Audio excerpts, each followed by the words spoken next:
আসসালামু আলাইকুম ওয়া রাহমাতুল্লাহি ওয়া বারাকাতুহু। মহাগ্রন্থ আল কোরআনের দুটো জায়গা থেকে আমি আপনাদের সামনে তেলাওয়াত পেশ করেছি। আলিফ লাম রা, তিলকা আয়াতুল কিতাবিল হাকিম। আলিফ লাম রা, দ্য অ্যাব্রিভিয়েশন অফ ওয়ার্ড। এগুলো হচ্ছে পবিত্র কোরআনের বিচ্ছিন্ন বর্ণমালা, হরুফে মুকাত্তাআত। এই বর্ণমালাগুলো একটার সাথে আরেকটা পাশাপাশি অবস্থান করছে, কিন্তু এর ধারাবাহিকতা নাই। যেমন আরবি বর্ণমালায় 29টি বর্ণমালা আছে, তার মধ্যে প্রথম হচ্ছে আলিফ, তারপরে বা। কিন্তু আমি তেলাওয়াত করেছি আলিফ লাম র। আলিফের পরে লামের অবস্থান বাই সিরিয়াল অনেক দূরে। তারপরে যে র শব্দটা, এটা কিন্তু লামেরও আগে, সিরিয়াল এলোমেলো। আলিফ লাম র, এগুলো হচ্ছে বিচ্ছিন্ন বর্ণমালা। আমি দ্বিতীয় যে আয়াতটি পড়েছি সেখানেও আলিফ লাম র। এই বিচ্ছিন্ন বর্ণমালাগুলো পবিত্র কোরআনের 76টি ব্যবহৃত হয়েছে। এই 76টি বর্ণমালা সূরা বাকারার শুরুতে এসছে, সূরা আলে ইমরানের শুরুতে এসছে, এরপরে সূরা সদ নামে একটা সূরা সদ, সূরা মরিয়মে এসছে কাফ হা ইয়া আইন সদ, সূরা ইয়াসিনে আসছে ইয়াসিন, সূরা তহাতে আসছে তহা, সূরা নুনে আসছে নুন, ওয়াল কালামে ওয়া মা ইয়াসতুরুন কফ। ঠিক এই ধরনের এক একটা অক্ষর অথবা জোড়া অক্ষর অথবা একাধিক অক্ষর মিলে পবিত্র কোরআন মজিদের সর্বমোট এই বর্ণমালাগুলোর সংখ্যা হলো 76টি। কত? এই 76টি বর্ণমালা, এগুলো ব্যবহার করা হয়েছে 29টি সূরার শুরুতে।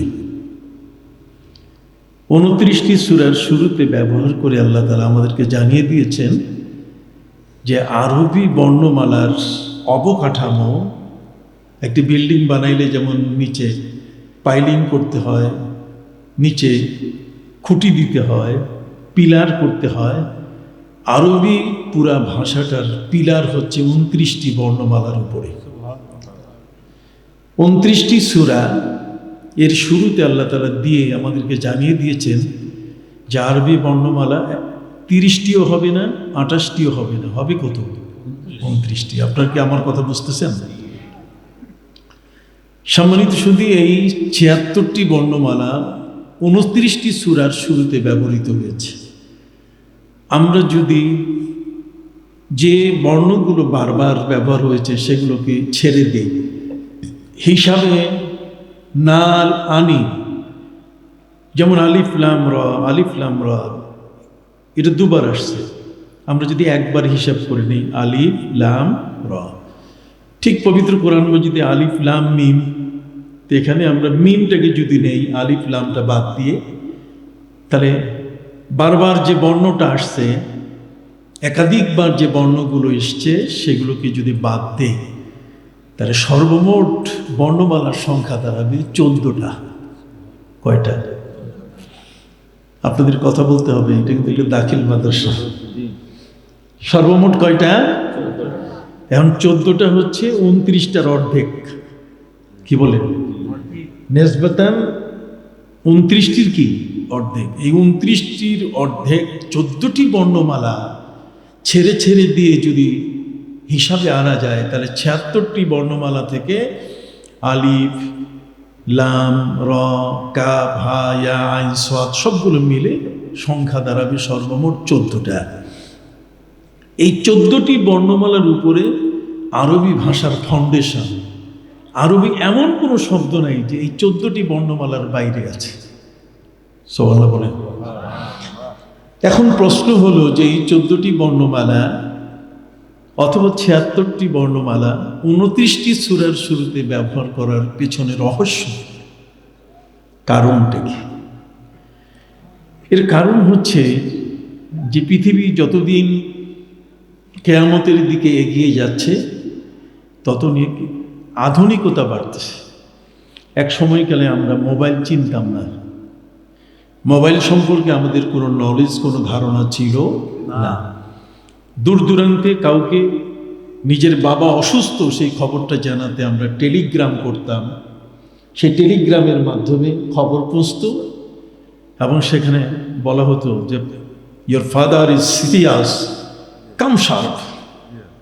তোমার বাবা খুব কঠিন অবস্থায়, সিরিয়াস অবস্থায়, তুমি চলে আসো। কথা বুঝতে পারছেন? এখন তা নাই। এখন চিঠি লেখা বন্ধ হয়ে গেছে। পোস্ট অফিস আস্তে আস্তে আর কিছুদিন পরে আর পোস্ট অফিস আমাদের দেশে প্রয়োজন হবে না। এখন মানুষ SMS করে, ইমেল, জিমেল, বহু কিছু। আধুনিকতার এত স্পর্শ এসে গেছে যে যত দিন যাচ্ছে ততই আমরা নিত্য নতুন আধুনিক এই সমস্ত প্রযুক্তি বিজ্ঞানের সাথে আমরা পরিচিত হচ্ছি। সম্মানিত সুধী, এই আধুনিক প্রযুক্তি এবং বিজ্ঞান, এই বিজ্ঞানের উৎকর্ষতা, বিজ্ঞানের অগ্রসরতা, এটা কোরআনকে পিছিয়ে দিল কি না? বর্তমান সময়ে যেভাবে বিজ্ঞান আগায় যাচ্ছে তাতে কোরআন পিছায় গেল কি না?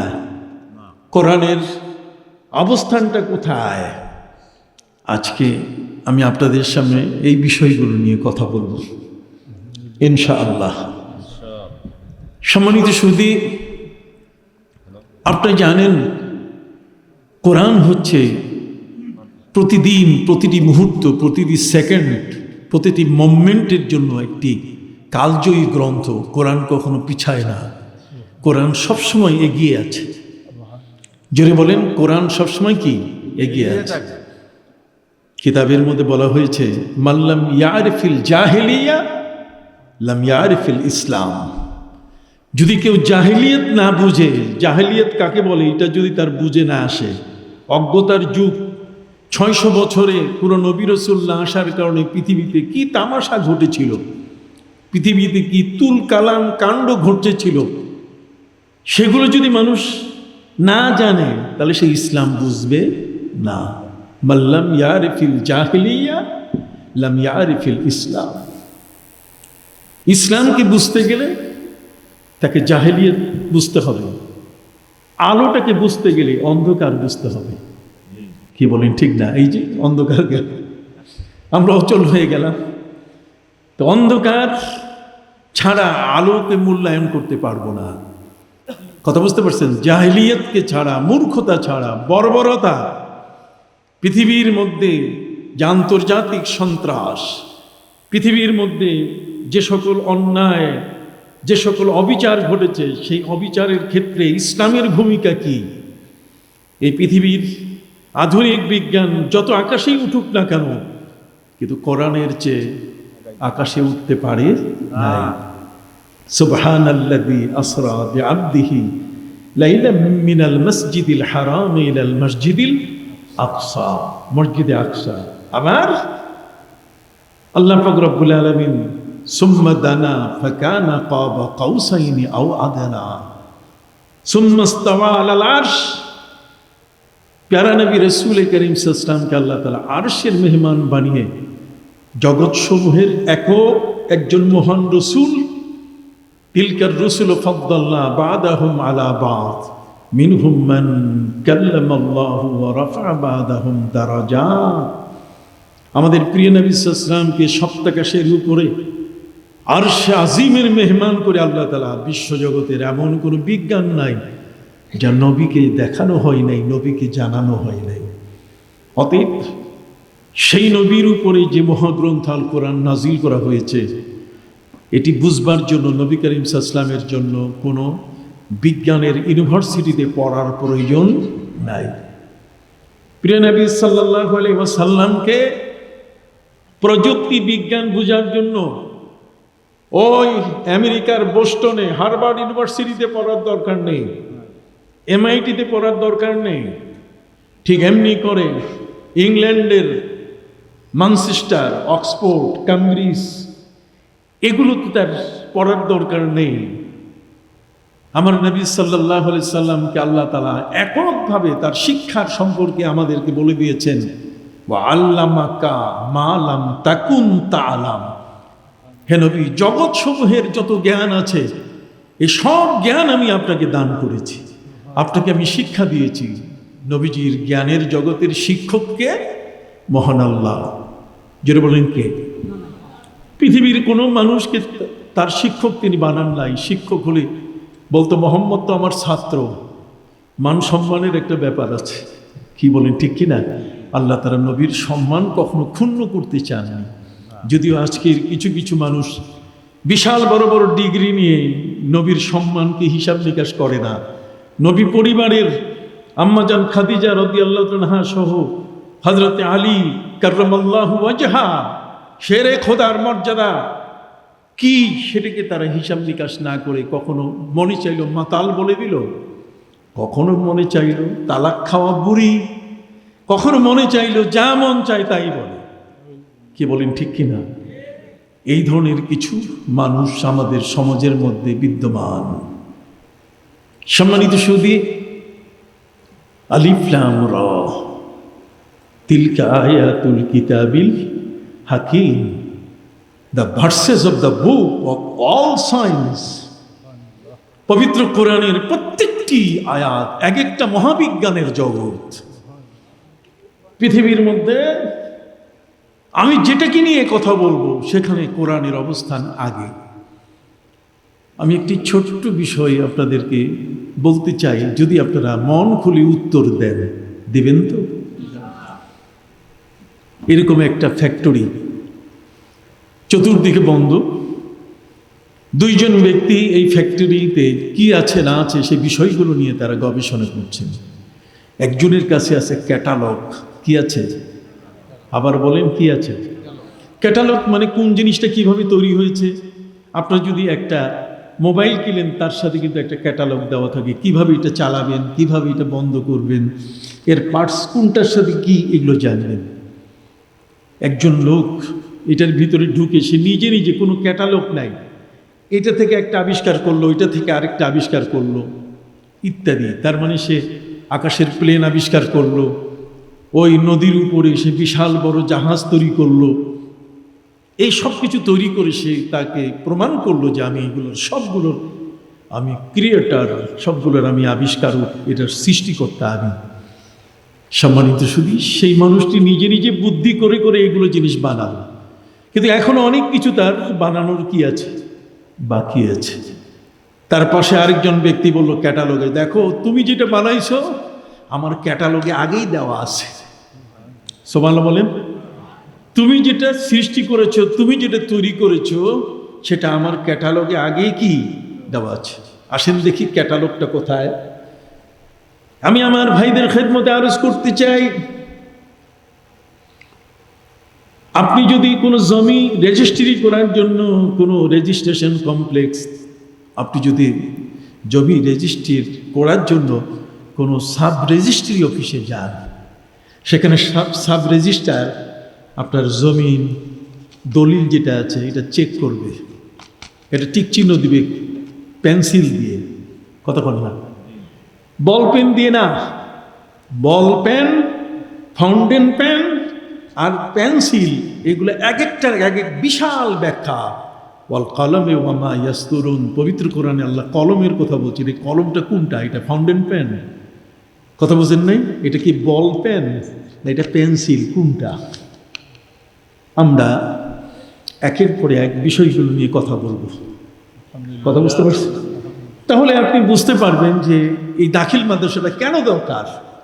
এটার সাথে পৃথিবীর কোনো শিক্ষার, কোনো ইউনিভার্সিটিতে যত বড় শিক্ষা হোক না কেন, এখানে যে গ্রন্থখানা পড়া হয় এর সাথে পৃথিবীর কোনো বিশ্ববিদ্যালয়ের কোনো গ্রন্থ এর তুলনায় আসবে না। আমরা আজকে সেটা প্রমাণ করব। আল্লাহ যেন আমাদের তৌফিক দেন, সকল নামে। আপনি তহসিল অফিসে গেলেন, অথবা সাব রেজিস্ট্রারের কাছে গেলেন, সাব রেজিস্ট্রার আপনার দলিলটাকে চেক করার পরে ওকে করে দিয়ে দিল। জিজ্ঞেস করলো যে আপনি কি টাকা পয়সা বুঝে পাইছেন? হ্যাঁ পাইছি। ঠিক আছে, ওকে। কিন্তু যখনই আপনি গেট থেকে বের হবেন তখন ওইখানে টেবিলে আরো 2 জন লোক বসা থাকে। তারা বলছেন আপনাদের বেচাকেনা শেষ? হ্যাঁ, তাহলে আসেন। আসার পরে আপনাকে নেওয়ার পরে বলবো যে আপনার এই বুড়া আঙ্গুলটা দেন, বৃদ্ধাঙ্গুলিটা দেন। তার মানে কালিতে এটা সুবান, স্টাম্পের মধ্যে এই আঙ্গুলটা চুবাইয়া কালি লাগাইয়া এরপর হাত নরম করেন। তারপরে ওই দলিলের অপর পৃষ্ঠায় আস্তে করে এমনভাবে একটা টিপসই নিয়ে নেয়। আপনি হাজারো অশিক্ষিত হন, যত চমৎকার সুন্দর আপনি স্বাক্ষর দেন না কেন, তারপর কি লাগবে? টিপসই লাগবে। কথা বলেন। এটাকে বলা হয় বায়োমেট্রিক টেস্ট। এটার নামই হচ্ছে ফিঙ্গারিং। এখনো যারা সৌদি আরবে উমরায় যাচ্ছেন, হজে যাচ্ছেন, তাদের কি এই 5টা আঙ্গুলের 2 হাতেরই কি নেওয়া হয়? ছাপ নেওয়া হয়, ফিঙ্গার নেওয়া হয়। আপনি আমেরিকা যান, আপনি ইংল্যান্ড যান, পৃথিবীর যে কোনো দেশে যান, সেখানে আপনাকে বায়োমেট্রিক, তার অর্থ আপনাকে আঙ্গুলের ছাপ দিতে হবে।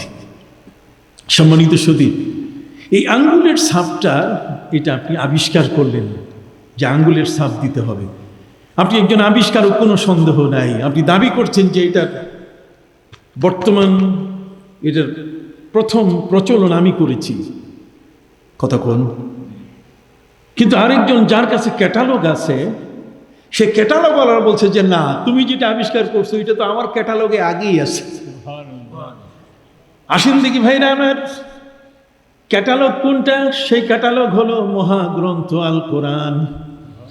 মহাগ্রন্থ আল কোরআনের মধ্যে আল্লাহ পাক রব্বুল আলামিন সৃষ্টির শুরুতে বলে দিয়েছেন, আয়াহসাবুল ইনসানু আল্লান নাজমা'a ইযামা বালা কাদিরিনা আলা আন নুসাউইয়া বানানা।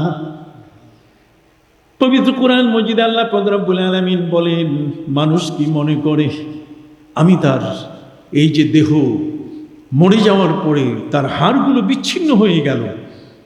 সৌদি আরবে পবিত্র মদিনা মুনাওয়ারায় জান্নাতুল বাকিতে কবরের উপরে কবর, ঢাকার আজিমপুরে কবরের উপরে কি কবর হচ্ছে, হাড়গুলোকে একপাশে রেখে বাকি সেই হাড়গুলো রেখে আরেকজনকে সেখানে দাফন করা হচ্ছে।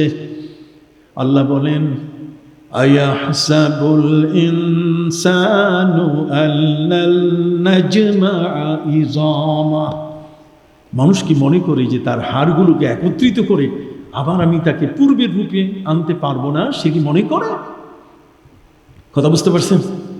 এটিকে কেন্দ্র করে পৃথিবীতে কিছু কাফের, কিছু পুনর্জন্মবাদী ব্যক্তি তারা বিরোধিতা করেছে। কিরকম বিরোধিতা? আসুন, পবিত্র কোরআন মজিদে আল্লাহ তাআলা বলছেন, কাফেররা প্রচার করছে যে মুহাম্মদ সাল্লাল্লাহু আলাইহি ওয়াসাল্লামের কথা তোমরা শুনবে না, উনি তোমাদেরকে মিথ্যা, উনি তোমাদেরকে এমন কতগুলো কথা বলছে যার কোনো বাস্তবতা নাই, উনি শুধু তোমাদেরকে ভয় দেখাচ্ছেন। মুহাম্মদ সাল্লাল্লাহু আলাইহি ওয়াসাল্লামের কাজেই হলো তোমাদেরকে ভয় দেখানো, তিনি তোমাদেরকে সত্য বিষয়টা বলতেছেন না। নাউযুবিল্লাহি মিন যালিক। আসেন পবিত্র কোরআনে কোথায় তাদের বক্তব্য আছে। পবিত্র কোরআন মজিদে আল্লাহ পাক রব্বুল আলামিন তিনি বলেন, আয়াইদুকুম আন্নাকুম ইদা মিতুম ওয়া কুনতুম তুরাবান ওয়া ইযামা আন্নাকুম মুখরাজুন। কাফেররা বলছে মুহাম্মদ সাল্লাল্লাহু আলাইহি ওয়াসাল্লাম তোমাদেরকে ভীতি প্রদর্শন করছেন, ভয় দেখাচ্ছেন। ইজা মিতুম, তোমরা যখন মারা যাবে, ওয়া কুনতুম তুরাবান, তোমাদের দেহটা যখন মাটি হয়ে যাবে, ওয়া ইযামান, এবং তোমাদের হাড়গুলো যখন ঢং ঢং করে বাজা শুরু করবে। তারা বলছে মাইয়ুহিল ইযামা ওয়া হিয়া রামীম, মাইয়ুহিল ইযামা ওয়া হিয়া রামীম। মানুষের হাড়গুলো যখন পুরাতন হয়ে যাবে, এই হাড়গুলোকে আবার জিন্দা করে নতুন করে মানুষ হিসাবে তাকে সৃষ্টি করা হবে। কে আছে, কার এমন শক্তি আছে? এটা কাফিরদের প্রশ্ন। আমার আল্লাহ বলছেন, হে নবী আপনি প্রতিবাদ করেন, ওরা ভুল পথে আছে, ওরা সঠিক পথে নাই। কুল ইউহীহাল্লাযী আনশাহা আউওয়ালা মাররাহ ওয়া হুয়া বিকুল্লি খালকিন আলীম। সুবহানাল্লাহ বলেন। হে নবী আপনি প্রতিবাদ করেন ওদের, ওরা মানুষকে মিথ্যা বলতেছেন, আপনি মিথ্যুক না, ওরা মিথ্যুক। কুল বলেন, ইউহীহাল্লাযী, তিনি এটাকে, এই হাড়টাকে, মাটিতে মিশে যাওয়া দেহটাকে আবার বের করে নতুন করে যেমন আগে ছিল তেমনই তিনি বের করতে পারবেন, তিনি আল্লাহ। সুবহানাল্লাহ বলেন। ওরা বলছে আয়াইদুকুম, ইয়াইদুম শব্দের অর্থ হচ্ছে, নবী মুহাম্মদ সাল্লাল্লাহু আলাইহি ওয়াসাল্লাম তোমাদেরকে ভয় দেখাচ্ছেন, তোমাদেরকে ভীতি প্রদর্শন করাচ্ছেন। কি? যে ইদা মিতুম, তোমরা যখন মারা যাবে, ওয়া কুনতুম তুরাবান, তোমাদের দেহটা মাটি হয়ে যাবে, ওয়া ইজামান, এবং তোমাদের দেহের হাড়গুলো এগুলো মাটিতে পরিণত হয়ে যাবে, আন্নাকুম মুখরাজুন, আবার তোমাদেরকে নাকি বের করে তোমাদের বিচার করা হবে। কে বলে? পরকাল বলতে গেলে কিছু নাই। ওরা পরকালের বিরুদ্ধে কথা শোনানো শুরু করেছে নবীর যুগে। ওরা কি বলছে? হাইহাতা হাইহাতা লিমা তুআদুন ইন হিয়া ইল্লা হায়াতুনাদ দুনিয়া নামুতু ওয়া নাহিয়া ওয়া মা নাহনু বিমাবউসিন। ওরা বলছে যে হাইহাতা হাইহাতা, আফসোস, মুহাম্মদ সাল্লাল্লাহু আলাইহি ওয়াসাল্লাম তোমাদেরকে মিথ্যা ভয় দেখাচ্ছে এমন একটা বিষয় সম্পর্কে, যে আসলে এই পৃথিবীটা হলো, এটা আনাকুম, এটা খানাকুম, এটা জানাকুম, এটা আসা আর খাওয়া আর যাওয়া, আর কিচ্ছু নাই পরকালের ব্যাপারে। দুনিয়াটা মস্ত বড়, খাও দাও, ফুর্তি করো, জেনা করো, বেবিচার করো, মানুষের রক্তের উপরে দাঁড়িয়ে তার সম্পদ কেড়ে নাও, মানুষের গলা টিপে তাকে মেরে ফেলো, পৃথিবী থেকে তাকে উৎখাত করে দাও, তার সামাজিক জীবন ধ্বংস করে দাও, পারিবারিক জীবন ধ্বংস করে দাও, কোনো কিছুই তোমাকে কেউ বিচার করবে না। তারা বলছে হাইহাতা হাইহাতা লিমা তুআদু ইন হিয়া ইল্লা হায়াতুনাদ দুনিয়া নামুতু ওয়া নাহিয়া। এটি হচ্ছে পৃথিবীতে জন্ম নিব আর মৃত্যু হবে, বস শেষ। এরপরে আবার কি? পরকালকে তারা বিশ্বাস করে না। আমার কথা কি আপনি বুঝেন? পরকালকে তারা কি? আর ইসলামের মূল বিশ্বাস হলো পরকাল, মালিকিয়াও মিদ্দিন, পরকালের উপরে বিশ্বাস করতে হবে, না হলে মানুষ বেপরোয়া হয়ে যাবে। কথা বুঝতে পারছেন? ওরা বলছে ইন হিয়া ইল্লা হায়াতুনাদ দুনিয়া নামুতু ওয়া নাহিয়া ওয়া মা নাহনু বিমাবউসিন, আমাদেরকে কখনো উঠানো হবে না। কথা বুঝতে পারছেন? সম্মানিত সুধী বন্ধুরা আমার, তারা বলছে ইন হুয়া ইল্লা রাজুলুন ইফতারা আলাল্লাহি কাযিবা ওয়া মা নাহনু লাহু বিমুমিনিন। তারা বলছে মুহাম্মদ সাল্লাল্লাহু আলাইহি ওয়াসাল্লাম বলেন আল্লাহর উপর একজন মিথ্যুক ব্যক্তি, উনি আল্লাহর উপর মিথ্যা আরোপ করছেন, কাজে আমরা মুহাম্মদ সাল্লাল্লাহু আলাইহি ওয়াসাল্লামের উপর ঈমান আনবো না। কত বড় মারাত্মক চ্যালেঞ্জ! মরে গেলে পরে আর আশা হবে না। কথা কর না। এ সম্পর্কে পবিত্র কোরআন মজিদে আল্লাহ তাআলা বলছেন কাল্লা ইন্না কিতাবাল ফুজ্জারি লাফি সিজ্জিন ওয়া মা আদরাকা মা সিজ্জিন কিতাবুম মারকুম। আবার সামনে বলছেন কাল্লা ইন্না কিতাবাল আবরারি লাফি ইল্লিয়িন। কথা বোঝা গেছে যে তোমরা মরে গেলে পরে তোমাদের রূহটা চলে যাবে সিজ্জিনে অথবা ইল্লিনে। কথা কোন সুবহানাল্লাহ। কিতাবুম মারকুম, সুনির্ধারিত আল্লাহর চূড়ান্ত ফয়সালা। ইয়াশহাদুহুল মুকাররাবুন, ফেরেশতারা এটাকে লক্ষ্য রাখছেন, তাদের নজরে রেখে এই কাজগুলো তারা পরিচালনা করছেন। সুবহানাল্লাহ বলেন। তাহলে আমরা মরে যাব, মরে গিয়ে যদি মাটি হয়ে যাই, মাটি হওয়ার পরে তারপর আমাদেরকে আবার বের করা হবে। কাফেররা বলছে মরে গেলে পরে বের হবে না। আর যারা অমুসলিম, যারা হিন্দু সনাতনী ধর্মের, তারা বলছে না না, মরার পরে আবার পৃথিবীতে চলে আসবো, কবরে বেশি দিন থাকা হবে না, শুধু তোমরা আগুনে পুড়াবে, তারপরে আরেকটা রূপ নিয়ে চলে আসবো। কবি জীবনানন্দ দাশ তার স্ত্রীকে বলছে, স্ত্রী রে, আমি মরলি তুমি খবরদার কাঁদবে না, তোমার চোখের পানি যেন এক ফোঁটাও বের না হয়। স্ত্রী স্বামী জীবনানন্দ দাশকে বলছে, স্বামী রে, তোমার জীবনের জন্য আমার ভালোবাসা আমি উজাড় করে দিলাম, তোমার নিত্য সঙ্গিনী হয়ে আমি জীবন যাপন করেছি, এই ভালোবাসা বিচ্ছিন্ন হয়ে যাবে, তুমি আমার থেকে ছেড়ে চলে যাবে, কি বলো, তোমার জন্য আমি কাঁদবো না, কারণটা কি? কয় কারণটা কি আমি বলে দিই। কয় কি? আবার আসিব ফিরে ধানসিঁড়িটির তীরে এই বাংলায়, আবার আসিব ফিরে ধানসিঁড়িটির তীরে এই বাংলায়, হয়তোবা মানুষ নয় শঙ্খচিল হয়ে শালিকের বেশে, হয়তোবা মানুষ নয় ভোরের কাক হয়ে নবান্নের দেশে। স্ত্রী কি বলছে? স্ত্রী বলছে যে তোমাকে তো শেষ করবি জ্বালাইয়া পোড়াইয়া। কয় না না না, আমি রূপ পরিবর্তন করে চলে আসবো।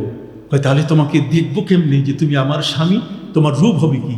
তখন সে বলল যে আমার রূপ হবে, আমি কাউয়া হয়ে আসবো, আমি কাকের রূপ নিয়ে আসবো, অথবা শঙ্খচিল হয়ে, অথবা শালিকের বেশ। আপনি কি বুঝতে পারতেছেন কিছু? আমি এখনো ওয়াজ শুরু করি না এই আয়াতের, শুধু আপনাদেরকে একটু নলেজ দিচ্ছি। আবার আসিব ফিরে ধানসিঁড়িটির তীরে, তার মানে মরার পরও আবার পৃথিবীতে আসা যাবে। এরা হচ্ছে পুনর্জন্মবাদী। যেমন ওই যে ভারতে যাকে রশিতে ঝুলাবার আগে তার মাকে সে বলল কি, একবার বিদায় দেও মা, ঘুরে আসি। নাম কি বলতে পারেন? কথা বলেন না ভাইরা আমার। আবার আসিব ফিরে ধানসিঁড়িটির তীরে, যেমন তিনি বলেছেন ঠিক এমনি করে নিজের মাকে লক্ষ্য করে বলছেন, একবার বিদায় দাও মা, ঘুরে আসি, হাসি হাসি পরব ফাঁসি, দেখবে ভারতবাসী, একবার বিদায় দাও মা, ঘুরে আসি। কতক্ষণ? তাহলে এরা হচ্ছে পুনর্জন্মবাদী, মৃত্যুর পরে আবার ফিরে আসতে চায়। অথচ কবি জসিমউদ্দিন তার নাতিকে নিয়ে কবরের পাশে তিনি বলছেন, এইখানে তোর দাদির কবর ডালিম গাছের তলে, 30 বছর ভিজিয়ে রেখেছি 2 নয়নের জলে। কি বলেন, ঠিক কিনা? দাদি যদি ফিরেই আসতো তাহলে কবি সাহেব এত কাঁদতেন না। দাদি যদি আসতেনই তো 30 বছর চোখের পানি তিনি ফেলতেনই না। যাই হোক, সম্মানিত সুধী বন্ধুরা আমার, পৃথিবীর মধ্যে মানুষের মিথ্যাচারের অভাব নাই। এত বেশি মিথ্যাচার করে যাতে করে আমরা হারিয়ে যাই, সত্যের পথে আমরা থাকতে পারি না। সাব রেজিস্ট্রি অফিসে আপনার হাতের আঙ্গুলের ছাপ নেয়, বিভিন্ন এমবেসিগুলো তারা আপনাকে আঙ্গুলের ছাপ নিচ্ছে। একজন ব্যক্তি এটা আবিষ্কার করলো, সে মনে করছে আমি আবিষ্কারক, কিন্তু যার কাছে ক্যাটালগ আছে, আল কোরআন যার কাছে আছে, সে বলছে যে তোমার এই আবিষ্কারের আগে আমার ক্যাটালগে এটা আগেই দেওয়া আছে। আমার আল্লাহ বলছেন, বালা কাদিরিনা আলা আন নুসাউইয়া বানানা, আমি আল্লাহ সর্বশক্তিমান, আর তোমার যে আঙ্গুলের যে রেখাগুলো আছে এগুলোকে আমি তৈরি করি, এগুলোকে সাজাই। এই জন্য পৃথিবীর কোনো একজন মানুষের আঙ্গুলের এই ছাপের সাথে আরেকজন মানুষের আঙ্গুলের ছাপের কি নাই? মিল নাই। তাহলে আমার কোরআনের ক্যাটালগে সেটা আছে কিনা? একটু হাত উঁচু করে বলেন, আছে কিনা?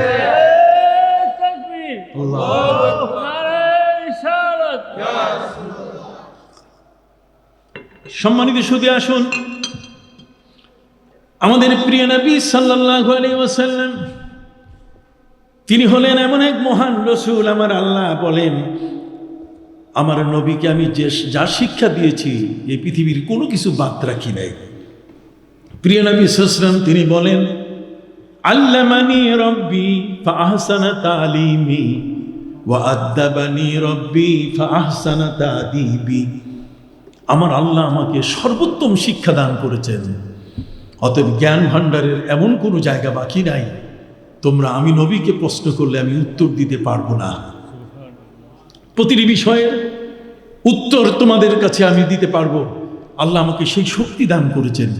সুবহানাল্লাহ বলেন, আরো জোরে বলেন সুবহানাল্লাহ। এই জন্য প্রিয় নবী সাল্লাল্লাহু আলাইহি ওয়াসাল্লাম তিনি মুক্ত কণ্ঠে ঘোষণা করেছিলেন যে পৃথিবীর কোনো এই জগতের রাষ্ট্রবিজ্ঞানী বলেন, সমাজতন্ত্রবিদ বলেন, পৃথিবীর মধ্যে যদি কোনো রসায়নবিদ হয়, জীববিজ্ঞানবিদ হয়, কোনো জ্যোতির্বিজ্ঞানী যদি হয়, পৃথিবীর মধ্যে যদি কোনো নভোচারী হয়, পৃথিবীর মধ্যে ওই আকাশকে পরিপূর্ণভাবে যে ব্যক্তি নিজের গবেষণায় এনে একজন সৌরবিদ হয়েছেন, সেই ব্যক্তি যদি হয়, কিন্তু আমার নবী সাল্লাল্লাহু আলাইহি ওয়াসাল্লামের সামনে তার জ্ঞান যে তুলনা করা হয়, তো নবীজির জ্ঞান কোটি কোটি গুণে সবার উপরে।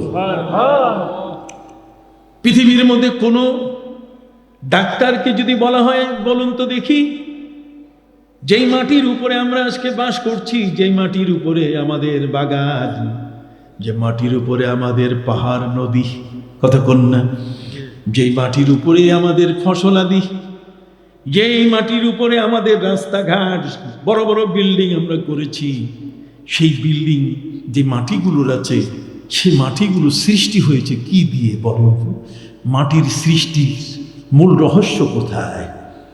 কথা বুঝতে পারছেন? তারা এ নিয়ে বেনিয়ে বুঝেন, তাহলে একটু সময় দেন, এটা নিয়ে একটু আমরা চিন্তা করি, গবেষণা করি। আরে গবেষণা করবে কি? তার আগে আমার ক্যাটালগে, আমার কোরআনে আল্লাহ বলে দিয়েছেন। আমার ক্যাটালগে আগে কি বলে দেওয়া আছে। বলবেন যে হুজুর ক্যাটালগের কথা বলতেছেন কেন? পবিত্র কোরআন মজিদে আল্লাহ পাক রব্বুল আলামিন কোরআন সম্বন্ধে বলে দিয়েছেন, ওয়ানাজ্জালনা আলাইকাল কিতাবা তিবয়ানাল লিকুল্লি শাইইন ওয়া হুদান ওয়া রাহমাতান ওয়া বুশরা লিল মুসলিমিন। হে নবী, আপনার উপরে এমন একখানা কিতাব নাজিল করা হয়েছে, এই কিতাবের কাছে সবকিছুর উত্তর সেখানে দেওয়া আছে। এই কিতাবের মধ্যে সমস্ত প্রশ্নের কি আছে? উত্তর আছে, জবাব আছে। পবিত্র কোরআন মজিদ আল্লাহ পাক রব্বুল আলামিন আরো পরিষ্কার করে দিলেন, মা ফাররাতনা ফিল কিতাবি মিন শাই। আমি কোরআনের মধ্যে তোমাদের কোনো কিছুর আলোচনা আমি বাদ দেই নাই। সুবহানাল্লাহ বলেন। অতএব নবীজি হলেন সেই কোরআনের বাহক। কোরআনের কোনো কিছু বাদ পড়ে নাই, আর সেই বাদ পড়ে নাই প্রতিটি বিষয়ের জ্ঞান যাকে আল্লাহ দান করেছেন, যার উপরে কোরআন নাজিল করেছেন, সেই নবীর কি সেই জ্ঞান নাই? তার আপনি কোথায়, কোন দলিলের ভিত্তিতে আপনি বলতে চান যে নবী ছিলেন মূর্খ, নবী ছিলেন বিভ্রান্ত? দল্লান ফাহাদা, নবীকে আপনি পথভ্রষ্ট বলছেন, অনবহিত বলছেন। আপনি প্রিয় নবী সাল্লাল্লাহু আলাইহি ওয়াসাল্লামকে আপনি বলছেন যে তিনি লেখা পড়া জানতেন না। লেখাপড়া নবী জানতেন না। লেখাপড়া যদি নাই জানে, তাহলে নবী কেমনে লেখা শিখাচ্ছেন? বলবো আমার নবী সাল্লাল্লাহু আলাইহি ওয়াসাল্লাম তিনি আরবি অক্ষরে লেখা শিখাচ্ছেন। তিনি বললেন বাসসিতিল বা ওয়া দাব্বিরিল মিম। প্রিয় নবী সাল্লাল্লাহু আলাইহি ওয়াসাল্লাম বললেন, বা লিখতে গিয়ে লম্বা প্লেটের মতো লম্বা করে লিখবা, বা লিখবা লম্বা করে। এই জন্য যত ক্যালিওগ্রাফার যারা এই সমস্ত আয়াত অথবা আরবি লেখা লেখেন, ক্যালিওগ্রাফিও যারা করেন, আর্টিস্ট যারা, তারা তাদের কলমের মধ্যে বিসমিল্লাহ লিখতে গিয়ে আগে বাটা লম্বা করে লেখেন। প্রিয় নবী সাল্লাল্লাহু আলাইহি ওয়াসাল্লাম বলছেন বাসসিতিল বা, বাসত শব্দের অর্থ প্রশস্ত করা, বাসসিতিল বা ওয়া দাব্বিরিল মিম, আর মিমটাকে গোল করে লিখবা। সুবহানাল্লাহ বলেন। তাহলে বা কেমনে লিখতে হয়? নবী যদি অক্ষরই না চিনেন, তিনি যদি আলিফ বা জিম এটাই যদি না চিনেন, তাহলে তিনি কেমনে বলেন বা লম্বা করে লেখো আর মিমটা পাখির ঠোঁটের মতো গোল করে লেখো? তাহলে বোঝা গেল আপনি যে ইউনিভার্সিটিতে পড়েছেন, সেই ইউনিভার্সিটিতে এই জ্ঞানটা সেখানে নাই, অথবা আপনাকে বলা হয়েছে আপনি মনে রাখতে পারেন নাই, আপনার মগজ থেকে উড়ে গেছে। কথা বুঝতে পারছেন? সম্মানিত সুধী বন্ধুরা আমার, আমি বলতে চাই, প্রিয় নবী সাল্লাল্লাহু আলাইহি সাল্লামের জ্ঞান তুলনা করার মতো ক্ষমতা আমাদের কি নাই। আসেন দেখি কবিতার ভাষায় কি চমৎকার করে এই বিষয়টাকে তিনি তুলে ধরেছেন। পৃথিবীর মধ্যে ফার্স্ট গ্রেডের যে মানুষগুলো, এ গ্রেড বি গ্রেড আছে কিনা? হ্যাঁ, এখানে এ গ্রেড বি গ্রেড না, একেবারে ফার্স্ট গ্রেড, আপার লেভেল, যার উপরে আর নাই। আপার গ্রেডের যারা, তারা হলেন নবী এবং রসুল। আমার মেম্বার সাহেবের চেয়ে চেয়ারম্যানের পরিধি বেশি, চেয়ারম্যান সাহেবের চেয়ে একজন এমপি সাহেবের পরিধি বেশি, একজন এমপি সাহেবের চেয়ে একজন মন্ত্রী, একজন রাষ্ট্রপতি মহামান্য, তার পরিধি কি বেশি। এইভাবে একের পরে এক আমার নবীর পরিচয়, তার জ্ঞানের সম্পর্কে যদি বলা হয়, তাহলে পৃথিবীতে আপার গ্রেডের যারা, সর্বোচ্চ মান, তারা হলেন নবী এবং রাসূল। সুবহানাল্লাহ বলেন। যাদের এক লাঠির আঘাতে লোহিত সাগরের, নীল দরিয়ার পানি সরে গেছে, রাস্তা তৈরি হয়েছে। সুবহানাল্লাহ বলেন।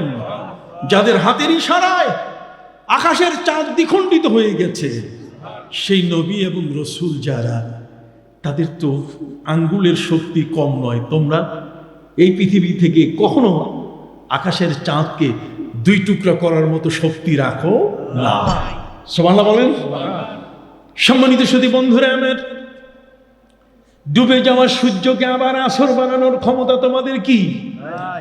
वो पत्थरों के टुकड़ों को कलीमा पढ़ाना, इशारे से सूरज को वापस बुलाना।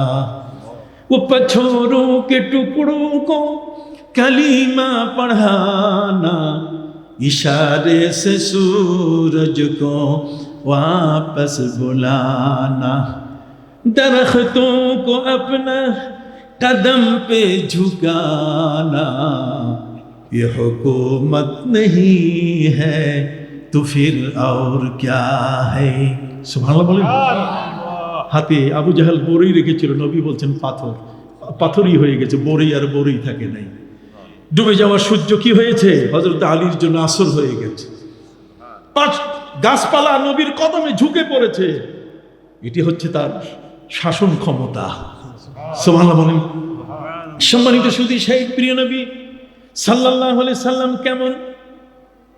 কবি বলেন, ফাকান নাবিয়িনা ফি খালকিন ওয়া ফি খুলুকিন ওয়া লাম ইউদানুহু মিন ইলমিন ওয়ালা কারামি, বালাগাল উলা বিকামালিহি কাশাফাদ দুজা বিজামালিহি হাসুনাত জামিউ খিসালিহি সাল্লু আলাইহি ওয়া আলিহি। ফাকান নাবিয়িনা, আমার নবী হলেন সমস্ত নবীর উপরে। ফাকান নাবিয়িনা, এরিস্টটল, ডেল কার্নেগি, প্লেটো, কতক্ষণ না, এই পৃথিবীর মাও সেতুং আল-লেনিন বলেন, পৃথিবীর যত মানুষ আপনি বলেন না কেন, জগতের মধ্যে জ্ঞানের জগতে যারা যারা বিচরণ করেছেন, এই সমস্ত জ্ঞানের জগতে বিচরণকারীদের প্রথম আপার গ্রেডে হলেন নবী রসুল। ফাকান নাবিয়িনা ফি খালকিন ওয়া ফি খুলুকিন ওয়া লাম ইউদানুহু মিন ইলমিন ওয়ালা কারামি। বাবা আদম আলাইহিস সালাম থেকে নিয়ে হযরত ঈসা রূহুল্লাহ পর্যন্ত যত নবী এসেছেন, সমস্ত নবীর উপরে যার মর্যাদা, সমস্ত নবীর উপরে যার জ্ঞান ভান্ডার, কথা বল না, সেই প্রিয় নবী সাল্লাল্লাহু আলাইহি ওয়াসাল্লাম, তাকে আল্লাহ যে ক্যাটালগ দিলেন, আল কোরআন দিলেন, সেই নবী ক্যাটালগ বুঝেন না, কথা বল না, তিনি এই ক্যাটালগ ব্যবহার করতে জানেন না। তাহলে তিনি কিভাবে প্রশ্ন করলেন, সালু আন্নি সালু আন্নি উজিবু লাকুম, তোমরা আমার কাছে প্রশ্ন করো, আমার কাছে প্রশ্ন করো, তোমাদের প্রশ্নের উত্তর দিয়ে দিব। ইটালির রোম থেকে 40 জন ক্যাথলিক, ইটালির রোম থেকে 40 জন ক্যাথলিক নবীর মদিনায় এসেছে। নবীজি ইসলামের রাষ্ট্র পরিচালনার একটি খবর ভাইরাল হয়ে গেছে সারা বিশ্বে, সারা পৃথিবীতে সবাই জেনে ফেলেছে যে মুহাম্মদ সাল্লাল্লাহু আলাইহি ওয়াসাল্লাম এমন একটি দেশের তিনি শাসন ব্যবস্থা পরিচালনা করেছেন যেই দেশে কোনো জেলখানা নাই। কি নাই? হলো না? একটু সবাইকে বলতে হবে, কি নাই? জেলখানা না থাকা মানে চোর নাই, ডাকাত নাই, সেখানে সুব্রত বাইন নাই, কুত্তা আসলাম নাই, গলাকাটা আজিজ নাই, কথা বল না। সেখানে দুষ্ট দুরাচার পাপিষ্ট পাপাচারী, পৃথিবীর মধ্যে অন্যায়কারী, পৃথিবীর মধ্যে এই ধরনের পাপিষ্ট দুষ্ট দুরাচার নাই। তিনি সব থেকে মুক্ত করে ফেলেছেন। সুবহানাল্লাহ বলেন। তিনি এমন এক মহান নবী, যেই মহান নবী সাল্লাল্লাহু আলাইহি সাল্লামের রাষ্ট্র এত চমৎকার ভাবে তিনি পরিচালনা করছেন, যেটা দেখার জন্য পৃথিবীর থেকে 117টি দল পর্যায়ক্রমে নবীর দেশ ভিজিট করতে এসেছিল। কত? 117। মনে রাখবেন, মৌলভী সাহেবরা তো গান গায় এখন ওয়াজে, আর না হলে সিনেমা দেখে ওয়াজ করে। কথা বুঝেন নাই? না, কোরআনই যথেষ্ট। কোরআনই কি যথেষ্ট? হযরত ওমর ফারুক রাদিয়াল্লাহু তাআলা আনহু নবী করিম সাল্লাল্লাহু আলাইহি ওয়াসাল্লামের সামনে তৌরাতের একটা সেরা পৃষ্ঠা পড়তেছিলেন। তৌরাতের সেরা পৃষ্ঠা হযরত ওমর ফারুক রাদিয়াল্লাহু তাআলা আনহু তিনি নবীজির দৃষ্টি আকর্ষণ করতে গিয়ে বলছিলেন, হে নবী, তৌরাতের এই লাইনের মধ্যে এই আইনটার কথা বলা আছে। নবী শোনার সাথে সাথে তার মুখ মলিন হয়ে যাচ্ছে। নবীজি মুখ ফিরালেন অন্যদিকে। হযরত ওমর সেই দিকে গিয়ে বলছে, হুজুর, তৌরাতের এই সেরা পৃষ্ঠার মধ্যে এই লাইনে এই আইনের কথা আছে। তিনবার এই অবস্থায় নবীজির মুখ মলিন হয়ে গেল। হযরত আবু বকর সিদ্দিক রাদিয়াল্লাহু তাআলা আনহু ওমর ফারুকের হাত ধরে বললেন, ওমর, তুমি শুধু তৌরাতের সেরা পৃষ্ঠাতে কি আছে এটা নবীকে তুমি দেখাচ্ছ? তুমি কি নবীজির চেহারা মোবারকের দিকে তাকিয়েছো? নবীজির মুখ মলিন হয়ে যাচ্ছে। হযরত ওমর রাদিয়াল্লাহু তাআলা দেখে তিনি সাথে সাথে হাত জোর করে ক্ষমা চাওয়া শুরু করলেন, হুজুর, আমি বুঝি নাই, আমি কিছু বুঝতে পারি নাই। নবীজি বললেন, শোনো ওমর, তুমি তো তৌরাত আমার সামনে পড়তেছো, তৌরাতটা হযরত মুসা নবীর উপরে নাজিল হয়েছে। কথা বলেন, কার উপরে? প্রিয় নবী সাল্লাল্লাহু আলাইহি ওয়াসাল্লাম বললেন, লাউ কানা মুসা হাইয়ান লাত্তাবানি, যদি এখন এই মুহূর্তে আমার সামনে মুসা থাকতেন, তাহলে মুসা আমার সামনে তৌরাতের কোনো কিছুই পাঠ করতেন না। সেরা পৃষ্ঠা তো দূরের কথা, তৌরাত তিনি আমার সামনে পাঠ করতেন না, তিনি কোরআন পড়ে আমাকে শোনাতেন। সুবহানাল্লাহ। লাউ কানা মুসা হাইয়ান লাত্তাবানি, খুব মনে রাখবেন। অতএব যেখানে কোরআন, সেই কোরআনের কাছে আর এই জাতির কোনো চাহিদা নাই। পৃথিবীর কোনো মানুষ কিয়ামতের আগ পর্যন্ত কোনোদিন চাইবে না যে আরেকটি নতুন আসমানি কিতাব আসুক। পৃথিবীর কোনো মানুষ আর কখনো চাইবে না যে আরেকজন কোনো নবী আসুক। আমাদের কোরআন যেমন এনাফ, যথেষ্ট, আমাদের নবীও তেমন কি যথেষ্ট। কথা বুঝতে পারছেন? অত জ্ঞান বিজ্ঞানের জগতে, বিশ্বজগতের যা কিছু বিষয় যদি কেউ প্রশ্ন করতে চায়, নবীজিকে প্রশ্ন করলে তারা প্রশ্ন করতে পারে। ইটালির রোম থেকে 40 জন ক্যাথলিক, খ্রিস্টান, রোমান ক্যাথলিক নবীর মদিনায়, নবীর দেশ দেখতে এসেছে, যেই দেশে কোনো জেলখানা নাই। কষ্ট হচ্ছে আপনাদের কি নাই? আমার নবীজি সাল্লাল্লাহু আলাইহি ওয়াসাল্লামকে সাহাবায়ে কেরাম বলে, হুজুর, ইয়া বড় বড় মানুষ, সবগুলো বিড়ালের মতো, গা ফর্সা, আমাদের সাইজের সাথে মিল নাই। কথা বল না? আমেরিকান যেগুলো আছে এগুলো আমাদের সাইজের সাথে মিল হবে না, সাইজের সাথে মিল নাই, কিছুটা পার্থক্য হবে।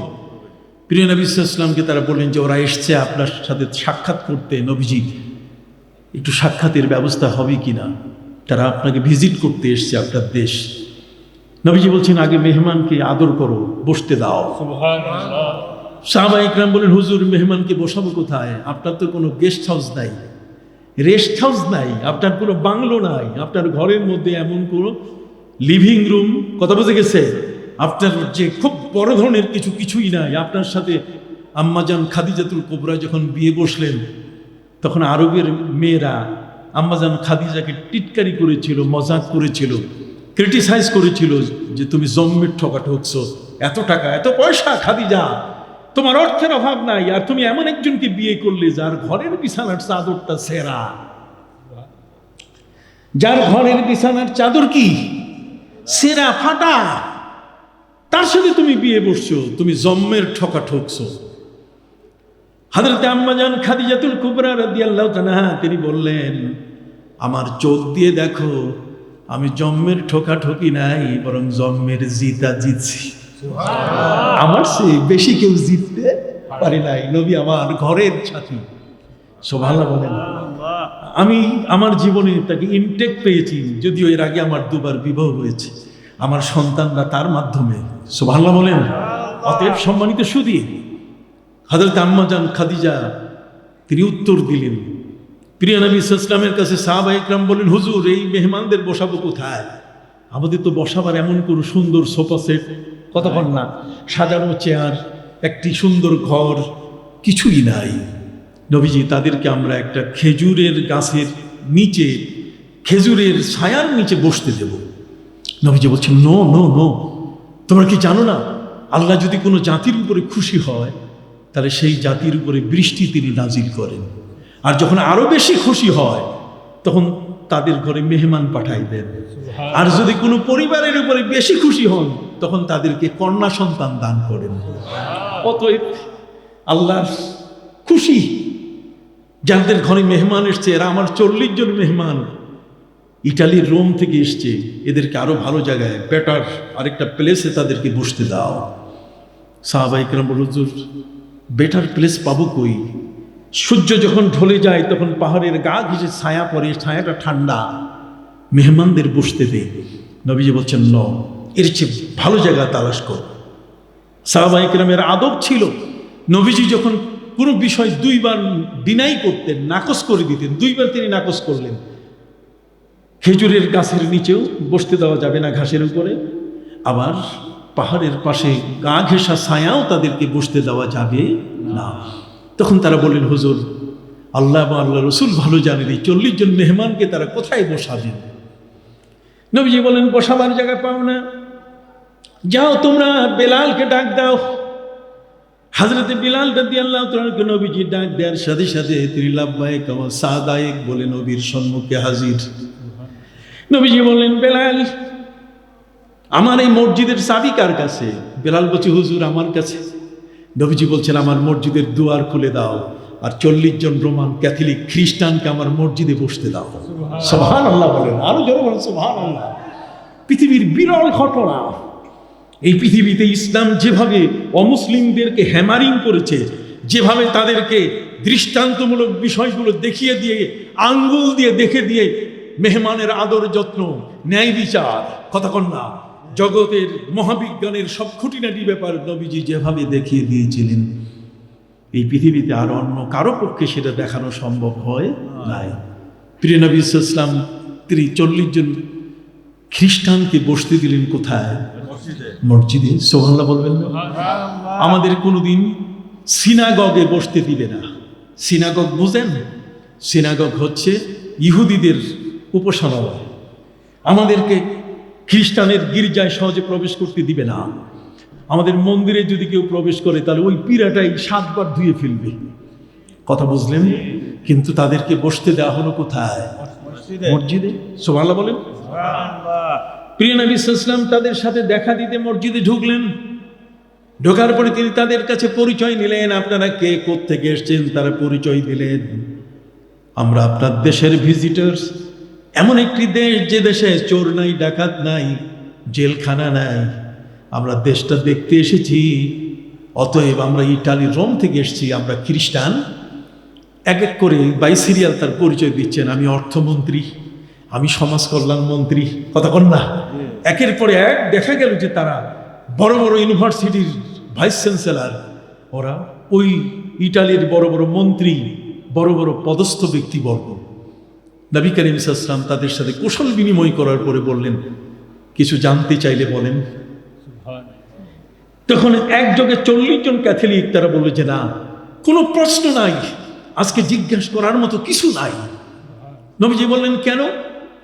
এত দূর থেকে আপনারা এসেছেন, নিশ্চয়ই কোনো প্রশ্ন তো সাথে আছে। আপনারা আমার ইন্টারভিউ নেবেন, সাক্ষাৎকার দেবেন, তো সাক্ষাৎকার নিতে গিয়ে আপনি প্রশ্ন করুন। ওরা বলছে, আমরা সব প্রশ্ন ভুলে গেছি, একটাও মনে নেই। নবীজি বলেন, কেন হইল? এই ঘটনাটা ঘটলো কেমনে? কয় ঘটনা ঘটছে যে আপনি আমাদেরকে এমন একটা জায়গায় বসতে দিয়েছেন, সেন্সিটিভ জায়গা, মসজিদের মধ্যে বসতে দিয়েছেন, যে নবী এত উদার হতে পারে, সেই নবীর জন্য মানুষ তো পাগল হবেই, এটা স্বাভাবিক। যেরকম সুবহানাল্লাহ, জগৎ তার জন্য পাগল হয়ে যাওয়াটা অস্বাভাবিক কিছু নয়। প্রিয় নবী সাল্লাল্লাহু আলাইহি ওয়াসাল্লাম তারপরে বললেন যে কিছু থাকলে কিছু প্রশ্ন করো। তখন মসজিদের ভিতরে একজন লোক দাঁড়িয়ে বলছে, ইয়া রাসূলুল্লাহ হিম্মা নাবি, হে নবী বলেন তো আমার বাপকে। বড় কঠিন এবং জটিল প্রশ্ন, ডিএনএ টেস্ট না করে সহজে বাপ বাইর করা কঠিন। কতক্ষণ সম্মানিত শুধু বন্ধুরা আমার, প্রিয় নবী সাল্লাল্লাহু আলাইহি ওয়াসাল্লাম তিনি বলে দিলেন, তোমার বাপের নাম হলো হুযাফা, আবু হুযাফা। লোকটি অ্যাস্টনিশড হয়ে গেল, কিরে আমার বাপের নাম তিনি জানেন? নবী করিম সাল্লাল্লাহু আলাইহি ওয়াসাল্লাম তিনি বলেন যে তোমরা যখন আমার উপরে দরুদ পড়ো, কেউ যখন পড়ে, ফিরিস্তা যখন আমার হাতে দেয়, তখন আমি ওই লোকটাকেও চিনি, তার বাবাকে চিনি, তার বংশ চিনি, তার 14 বংশ আমি চিনি। সিদরাতুল মুনতাহায় ওখানে ওই বড়ই গাছের পাতার মধ্যে তার পুরা বংশকে আমি চিনি। আমার নবী হলেন সেই নবী। সুবহানাল্লাহ বলবেন না? অতএব ডেপথ কোনো জ্ঞানের গভীরতা সম্পর্কে যদি জানতে হয়, তাহলে কোরআনের ক্যাটালগ ছাড়া কোনোদিন একজন ব্যক্তি, একজন বিজ্ঞানী হয়তোবা একটা চক্ষু নিয়ে গবেষণা করেছেন, চক্ষু বিজ্ঞানী হয়ে গেছেন, কিন্তু দাঁত নিয়ে তিনি অত গবেষণা করেন নাই। কথা বল না, যিনি দাঁত নিয়ে গবেষণা করেছেন তিনি হার্ট নিয়ে গবেষণা করেন নাই। যিনি হার্ট নিয়ে গবেষণা করেছেন তিনি লিভার নিয়ে গবেষণা করেন নাই। যিনি লিভার নিয়ে গবেষণা করেছেন তিনি কিডনি নিয়ে গবেষণা করেন নাই। কথা বল না? তাহলে যে ব্যক্তি এই পৃথিবীর মধ্যে মানুষের দেহ, তার কোথায় কি আছে না আছে, এর বিষয়গুলো সম্পূর্ণভাবে করতে পারেন নাই। কিন্তু আমার নবীকে যদি প্রশ্ন করা হয়, তিনি বলছেন সালু আননি, প্রশ্ন করো, এনিথিং, এনি কোশ্চিন, তোমার যত ধরনের প্রশ্ন আছে কোনো ভাববার দরকার নাই, মনে এসেছে আমাকে জিজ্ঞেস করো, আমি উত্তর দিয়ে দিই। ইভেন কি বাইতুল মুকাদ্দাসের দরজা এবং জানালা কয়টা, গ্রিলের মধ্যে শিক, লোহার শিক কয়টা লাগানো আছে? নবীকে প্রশ্ন করা হয়েছে, নবীজি মেরাজ থেকে ফিরলেন, আরবরা মানতে চাই নাই। নবী করিম সাল্লাল্লাহু আলাইহি ওয়াসাল্লাম বলছেন ওয়াকুরিবতু মা তুরিবতু, এত বেশি আমি বিচলিত হয়ে গেলাম যে আমি তো কোনোদিন বাইতুল মুকাদ্দাসে ওই জানালা কপাট গোনার জন্য যাই নাই, আমার মেরাজ হচ্ছিল।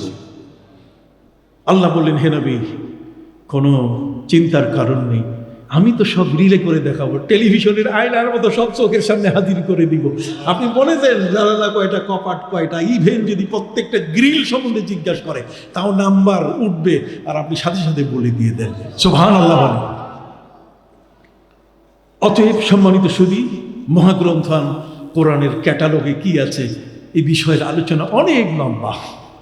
কি বলেন, ঠিক কিনা? এটা সাধারণ একজন বিজ্ঞানী কোন একটা বিষয়, একটা দাঁত নিয়ে গবেষণা করছেন, চোখ নিয়ে তার খবর নাই, চোখ নিয়ে গবেষণা করছেন, মগজ নিয়ে তার কি খবর নাই। আর আমার নবী সাল্লাল্লাহু আলাইহি ওয়াসাল্লাম বলছেন সালু আননি, প্রশ্ন করো উত্তর দেব। নবীকে ওই রোমান ক্যাথলিকদের থেকে প্রশ্ন করা হলো, নবী বলেন তো চাঁদের গায়ে কালো দাগটা কিসের? হে নবী বলেন তো চাঁদের গায়ে কালো দাগটা কিসের? আল্লাহর নবী সাল্লাল্লাহু আলাইহি ওয়াসাল্লাম তিনি তাদেরকে বললেন, কেন এই বিষয়ে তোমাদের কোনো বক্তব্য আছে কিনা? তারা বলল, সবার মধ্যে প্রচারিত হয়ে আছে। ওইখানে একজন বুড়ি চরকায় সুতা কাটতেছে, কম্বল বানাইতেছে, জাম্পার বানাইতেছে, সোয়েটার বানাইতেছে, এখনো পাই নাই, ডেলিভারি এখনো হয় নাই। কথা বল না, দাগটা কিসের? নবী করিম সাল্লাল্লাহু আলাইহি ওয়াসাল্লাম তিনি বললেন, ওই দাগটা হলো জিবরিল আমিনের ডানার আঘাতের দাগ। কই কোনো বিজ্ঞানীর কাছে এই তথ্য আছে? আসেন আমাদের ক্যাটালগে আছে কিনা, কোরআনের ক্যাটালগ, কোরআনিক ক্যাটালগে আছে কিনা? আছে কিনা বলেন না? আছে। আমি আপনাকে শুনাই দিচ্ছি। পবিত্র কোরআন মজিদে আল্লাহ পাক রব্বুল আলামিন বলেন, وَجَعَلْنَا اللَّيْلَ وَالنَّهَارَ آيَتَيْنِ فَمَحَوْنَا آيَةَ اللَّيْلِ وَجَعَلْنَا آيَةَ النَّهَارِ তাবসিরাতাল লিতাবতাগু ফাদলাম মির রাব্বিকুম ওয়ালিতা'লামু আদাদাস সিনিনা ওয়াল হিসাব। প্রিয় নবী সাল্লাল্লাহু আলাইহি ওয়াসাল্লাম পবিত্র কোরআন দিয়ে তাদেরকে বললেন, শোনো, আল্লাহ তাআলা যখন সূর্য এবং চন্দ্র সৃষ্টি করেছেন তখন দুইটারই পাওয়ার, এর তাপের যে উত্তাপটা এটা সমান ছিল। তাপের যে ক্ষিপ্রতা, কথা বল না, যে ফারেনহাইট তাপ যেটা, এটার মধ্যে যে আলোর যে গতিটা, দুইটারই কি ছিল? সমান ছিল। যদিও পবিত্র কোরআন মাজিদে আল্লাহ পাক রব্বুল আলামিন বলেন, হুয়াল্লাযী জাআলাশ শামসা দিয়াআন ওয়াল কমারা নূরা।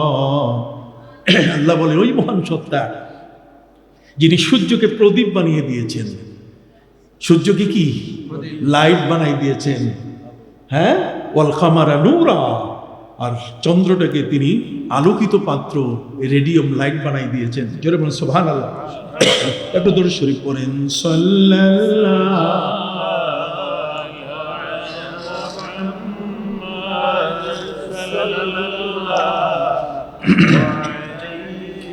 ওয়াসাল্লাম, সাল্লাল্লাহু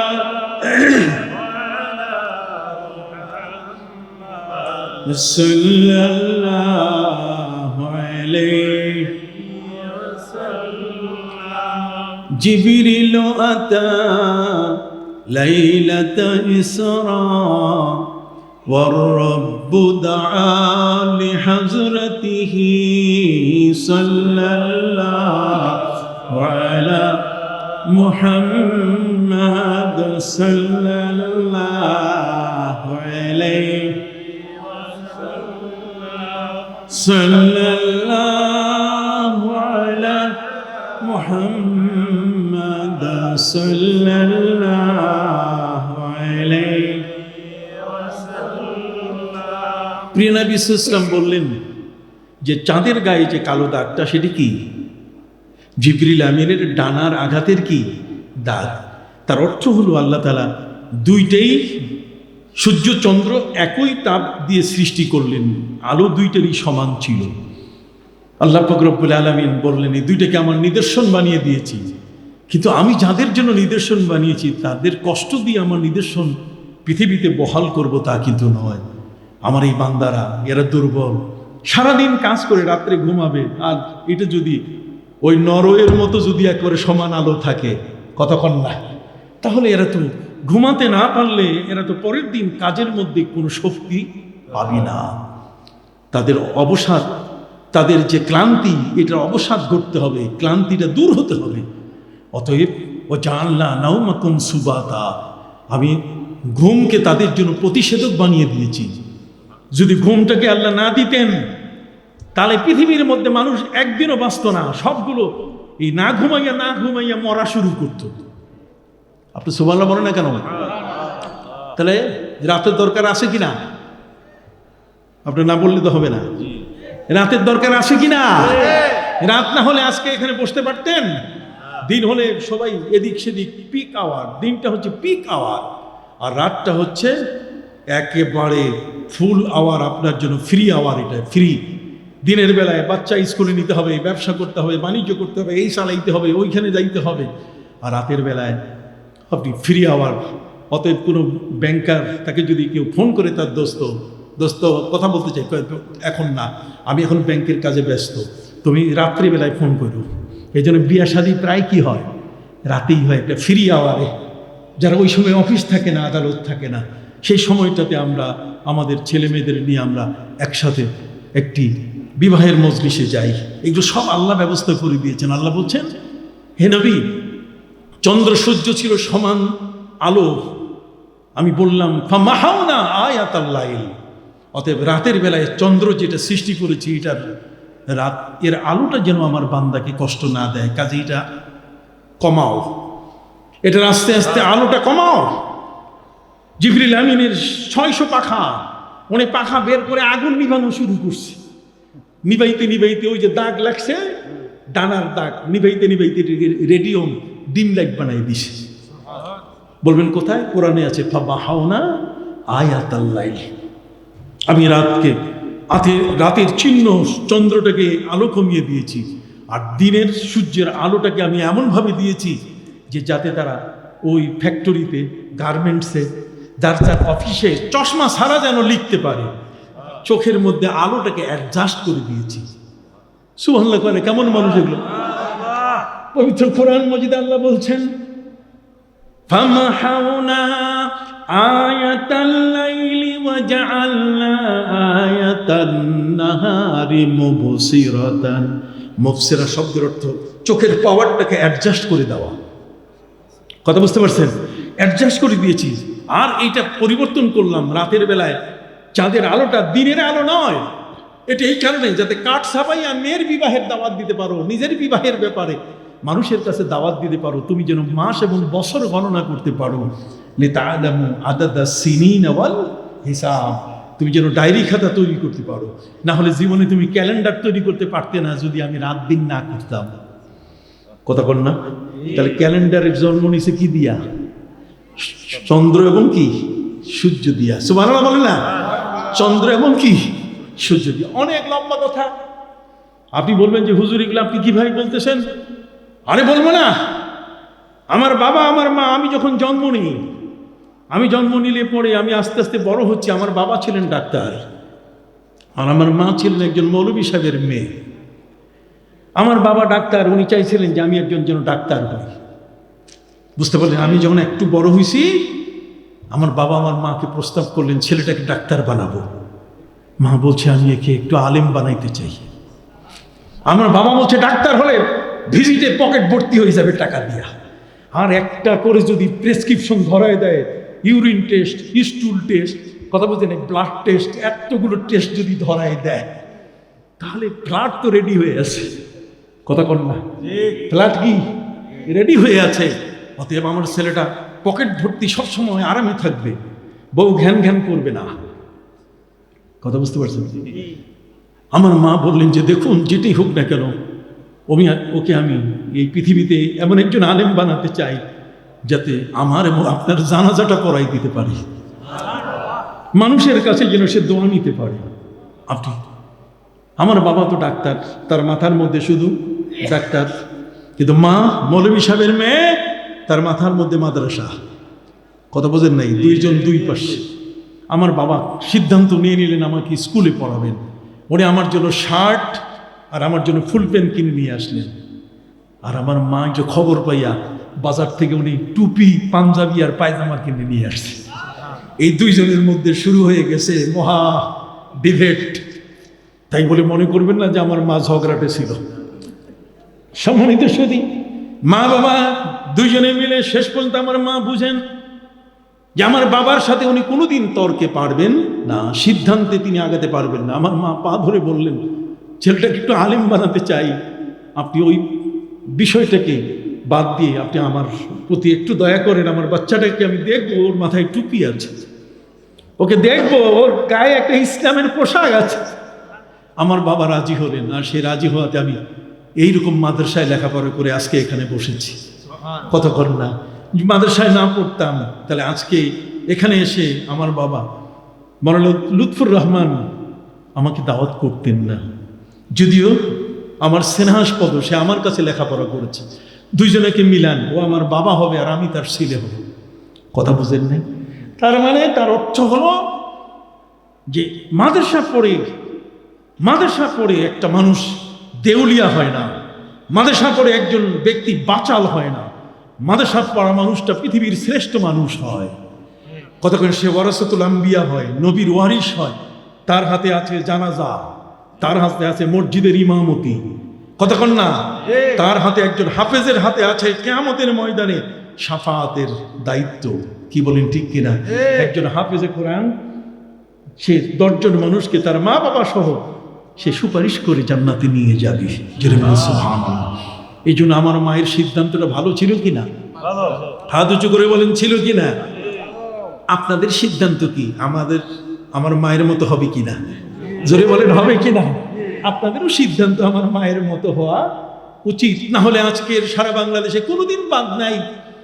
আমি ইংল্যান্ডে যাই, আমি ইউরোপের সব দেশে যাই, আমি অস্ট্রেলিয়া যাই, আমি আমেরিকার এমন কোনো জায়গা নেই যেখানে আমি যাই না, সেখানে আমি ধর্ম প্রচার করি। আমার মা কবরে বসে কত খুশি, আমার বাবা কবরে বসে কত খুশি। সেই বাবা সেই মা আওয়ালাদিন সালিহিন ইয়াদউ লাহু, নেককার সন্তান যদি মা বাবার জন্য দোয়া করে, এর চেয়ে বড় প্রাপ্তি আর নাই। সুবহানাল্লাহ বলেন। সওয়াবের ভান্ডার কবরের মধ্যে যাচ্ছে। এই জন্য আমি আমার ভাইদের খেদমতে আরজ করতে চাই, আলিফ লাম রা তিলকা আয়াতুল কিতাবিল হাকিম। আলিফ লাম রা, এই যে বর্ণমালাগুলো ব্যবহার হয়েছে, কথা বলেন না, বর্ণমালা ব্যবহার হয়েছে কিনা? এই বর্ণমালাগুলো ব্যবহার হয়েছে, এগুলো হচ্ছে পৃথিবীতে পবিত্র কোরআন হচ্ছে এমন একটা ক্যাটালগ, আপনি যেটা পরে বানাইছেন কোরআনে আগে আছে। আরেকবার সুবহানাল্লাহ বলেন।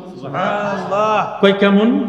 যেমন ইদানিং কালে আমরা কিছু নতুন নতুন শব্দ পাই যেগুলো পুরাতন হয়ে গেছে ইদানিং কালে। যেমন এমপি, বলেন না কি? এমপি, মেম্বার অফ পার্লামেন্ট, এটাকে সংক্ষিপ্তভাবে বলা হয় কি? এমপি। তাহলে এম একটা বর্ণ আর পি একটা কি? এই দুইটার মধ্যে 8 পিসের কোনো সিরিয়ালে মিল নেই। কথা বুঝতে পারছেন? ঠিক এমনিভাবে যিনি আমাদের থানার দায়িত্বে আছেন, ভারপ্রাপ্ত কর্মকর্তা, অফিসার ইনচার্জ, আমরা তাকে বলি ও সি। ও সি। যিনি জেলা প্রশাসকের দায়িত্বে আছেন তাকে আমরা বলি কি? D C. ডি এরপরে কি? সি। আমি সংক্ষেপে বলে যাচ্ছি, সম্মানিত শুধু ডিসি বলি। আসেন, আমাদের যত পরীক্ষা আছে এই পরীক্ষাগুলোকে আমরা বর্ণমালা দিয়ে বলি SSC, HSC, BA, BEd, MA, MEd, বলি কি না? এমফিল, পিএইচডি, কথা বল না, আমরা বলি কি না? তাহলে শিক্ষাক্ষেত্রে বর্ণমালার ব্যবহার। আসেন ব্যাংকিং ক্ষেত্রে, সেখানেও ব্যবহার আছে। যেমন এনসিসি ব্যাংক, কথা বল না, এনসিসি ব্যাংক। ঠিক অনুরূপভাবে আইএফআইসি ব্যাংক আছে কি না? আইবিবিএল, এবিবিএল আছে কি না? আহা, কথা বলে না? তাহলে বর্ণমালা এগুলো নতুন সৃষ্টি হয়েছে, নতুন ভাবে আমরা জানছি। নামের শুরুতে আহম, আখম নাম এগুলো বলতেছে। এই ভাষাবিদরা এটা যখন কোনো বাংলা ভাষার যারা ব্যক্তি, তারা মনে করবে যে এটা নতুন আবিষ্কার, এটা বোধহয় এটা মুসলমানের হাতে নতুন আসছে, অতএব তিনি বলছেন এটা নতুন আবিষ্কার। কিন্তু কোরআনের ক্যাটালগ বলছেন না না, এটা 1400 বছরে আবিষ্কার করে রাখছেন। আলিফ লাম মিম কাফ হা ইয়া আইন সদ। সুবহানাল্লাহ বলেন। আমি যেমন বর্ণমালায় কথা বলি, 1400 বছর আগে আল্লাহ তাআলা বর্ণমালায় কি কথা বলছেন। তাহলে আমার 1400 বছর পরে আবিষ্কৃত আমার বর্ণমালা দিয়ে নাম, আর এটা 1400 বছর আগে কোরআনের ক্যাটালগে আল্লাহ তাআলা রেখে দিয়েছেন। একটু জোরে হাত উঁচু করে বলেন সুবহানাল্লাহ, সুবহানাল্লাহ। মানুষ এই কারণে কোরআনের কাছে ঈমান আনতেছে, কোরআনের পাশে। যালিকাল কিতাবু লা রাইবা ফীহ, এই কোরআনের মধ্যে কোনো সন্দেহ নাই। তার মানে মা ফাররাতনা ফিল কিতাবি মিন শাই, আমি কোরআনের মধ্যে কোনো কিছুর আলোচনা বাকি রাখি নাই। এখন আসেন একটার পরে একটা, ওই যে চাঁদের গায়ে কালো দাগটা কিসের? জিবরিল আমিনের। কি নবীজিকে তারা প্রশ্ন করলেন, নবীজি খাবার আগে নুন খায় না আমাদের দেশে? কথা কন, খাবার আগে নুন খায়, খাবার পরেও একটু জিহ্বার মধ্যে কি নুন দেয়। ওরা প্রশ্ন করেছে যে এটা বেশি মুসলমানদের কাছে আছে। অতএব নবীজিকে তারা প্রশ্ন করেছে, নবীজি এটা কি জিনিস? নবীজি বললেন, আলী তুমি তো ইন্টারপ্রেটার, আলী তুমি তো তারজুমান, আলী তুমি তো দোভাষী, তুমি তাদেরকে বলে দাও ইয়া আলী ইবদা তুআমাকা বিল মিলহি ওয়া আখতিম বিল মিলহি ফাইন্নাল মিলহা শিফাউম মিন কুল্লি 70 দা। আলী রে তুমি বলে দাও ওদেরকে, 40 জন ক্যাথলিকদের খাবার আগে যদি মুখে একটু নুন ছোঁয়ায় আর খাবার শেষে যদি জিহ্বায় একটু নুন লাগায়, তাহলে আল্লাহ তাআলা তাকে 70টি রোগ থেকে বাঁচাই দিবেন। কয়টা? রোমান ক্যাথলিকের, সেখানেও ডাক্তার আসছিল, বলছে কি ব্যাপার, উনি তো দেখি সাধারণ না, উনি যখন কথা বলতেছেন কখনো তিনি সৌরবিদ হয়ে কথা বলতেছেন, কতক্ষণ না, কখনো তিনি ডাক্তার হয়ে কথা বলছেন, কখনো তিনি ইঞ্জিনিয়ার হয়ে কথা বলতেছেন। সবকিছুতে এই মহানবী ইসলামের পৃথিবীর মানুষের যতগুলো জ্ঞানের যে পরিধি আছে তার সবখানেই তিনি সবার উপরে। অতএব নবী করিম ইসলামের কাছে সেই জ্ঞান ভাণ্ডার থেকে নবীজি ইসলামের বক্তব্য শুনে তারা অবাক হয়ে গেছেন। প্রিয় নবী সাল্লাল্লাহু আলাইহি সাল্লাম বলে, আলীরে বলে দাও 70টি লোক থেকে বেঁচে যাবে। এবারে নবীজি ব্যাখ্যা শুরু করলেন। আলী বললেন, বলে দাও অমিনহা ওয়াজুল বাতন, যদি খাবার আগে একটু নুন খায়, খাবার পরে যদি নুন একটু মুখে দেয়, তাহলে তার পেটে কোনোদিন ডায়রিয়া রোগ হবে না। অমিনহা ওয়াজুল বাতন, ডায়রিয়া রোগ হবে না। কেন ডায়রিয়া রোগ হবে না? যেহেতু সে খাবারের সাথে পানির সাথে নুন মিশিয়ে খেয়েছে। এ কারণে আমাদের দেশে ডাক্তাররা এই হাদিসটাকে কেন্দ্র করে ওর স্যালাইন আবিষ্কার করছে। সুবহানাল্লাহ বলেন। তাহলে ওর স্যালাইনের জনক কে? ইসলাম। জলে বলেন কে? ডাক্তার না, কে? ইসলাম। কথা কি বুঝতে পারছেন? তাহলে ইসলামের যে ক্যাটালগ আছে, আগের যে ক্যাটালগ কোরআন, কোরআনের মধ্যে তো আজকে আপনি যা বানাইছেন তা তো আগেই বলা আছে। আপনি কি বুঝতে পারছেন? সেই ক্যাটালগটা এই মাদ্রাসায় পড়া হয়। কথা বুঝতে পারছেন? আপনাদের এই দেওকলস মাইজগ্রাম দাখিল মাদ্রাসায় ওই ক্যাটালগটা পড়া হয়, যে ক্যাটালগটা এখনো বিজ্ঞানীদের হাতে পরিপূর্ণভাবে তারা বুঝে না, আর আমরা সেটা বুঝি। কথা বুঝেন নাই? ওয়ালাকাদ ইয়াসসারনাল কোরআন ফাহাল মিন মুদ্দাকির। যারা কোরআন বুঝে তাদের চেয়ে বড় বিজ্ঞানী পৃথিবীর মধ্যে কি না। যদিও আলবার্ট আইনস্টাইন বলেছেন যে religions and science are twin sister, যে দুইটাই হলো যমজ বোন, এটা একটা আরেকটার পরিপূরক। অতএব যার কাছে রিলিজিয়ান ধর্ম আছে কিন্তু তার কাছে কি নাই? সায়েন্স নাই। Without religion is blind. কথা বুঝতে পারছি? সে অন্ধের জগতে বাস করে। এই জন্য সম্মানিত সুধী, মাদ্রাসা পড়ুয়া মানুষগুলো এরা বোকা হয় না, এরা পৃথিবীর শ্রেষ্ঠ মেধাবী মানুষ। মাথায় টুপি দেয়, এই জন্য ওই জ্ঞানগুলো ঢাইকা রাখি। এটা টুপিটা উঠাই দিলে সব কিন্তু একের পর এক বিজ্ঞান বাইরে হওয়া শুরু করবে। কথা বুঝেন? এটা এত বেশি চাপ, ঊর্ধ্ব চাপ জ্ঞানের জগতে। কোরআন যদি একবার সিনায় নেওয়া যায়, কোরআনের মহাভাণ্ডার যদি একবার সিনার মধ্যে বিদ্যমান হয়ে যায়, তাহলে এই পৃথিবীর মধ্যে আর কারো ক্ষমতা নেই আপনার সাথে সে ডিবেট করে, কখনো আপনার সাথে তর্ক করে এগিয়ে যেতে পারে। সে কোরআনের কাছে পরাজিত হয়ে যাবে। যেমনটা সেই যুগের কবিরা ওকাস মেলায় তাদের সর্বশ্রেষ্ঠ সিরিয়ালের 1, 2, 3 কবির নাম, কবির কবিতাগুলো কাবা ঘরে টাঙ্গানো হয়েছিল। হজের সময়ে মানুষ এসে দেখবে যে এবার ওকাস মেলায় কবিদের পাণ্ডিত্যের প্রথম নম্বরে কে, দ্বিতীয় কে, তৃতীয় কে। আর সেখানে মহাগ্রন্থ আল কোরআনের সূরা কাউসার লাগায় দেওয়ার সাথে সাথে এমনি এমনি 3 জনের ফার্স্ট সেকেন্ড থার্ড মাটিতে পড়ে গেছে। আর কোরআনের সূরা কাউসার সেখানে লাগানো। বাস্তবে তারা বলতে বাধ্য হয়েছে, ইন্না হাযা লাইসা মিন কালামিল বাশার, ইন্না হাযা লাইসা হুয়া কালামু রাব্বিল বাশার। এটা হচ্ছে বশারের রব, সৃষ্টিকর্তা যিনি, এটা তার বাণী, এটা আমাদের বানানো বাণী না। জোরে কোন সুবহানাল্লাহ। অতএব সম্মানিত সুধী, প্রিয় নবী সাল্লাল্লাহু আলাইহি ওয়াসাল্লাম তিনি বললেন, শোনো, ওয়ামিনহা ওয়াজুল বাতান অমিনহা ওয়াজুল আসনান। যদি কারো দাঁতের মধ্যে পাইরিয়া থাকে, খাবার আগে পরে নুন খাইলে তার পাইরিয়া থাকবে না। সুবহানাল্লাহ বলেন।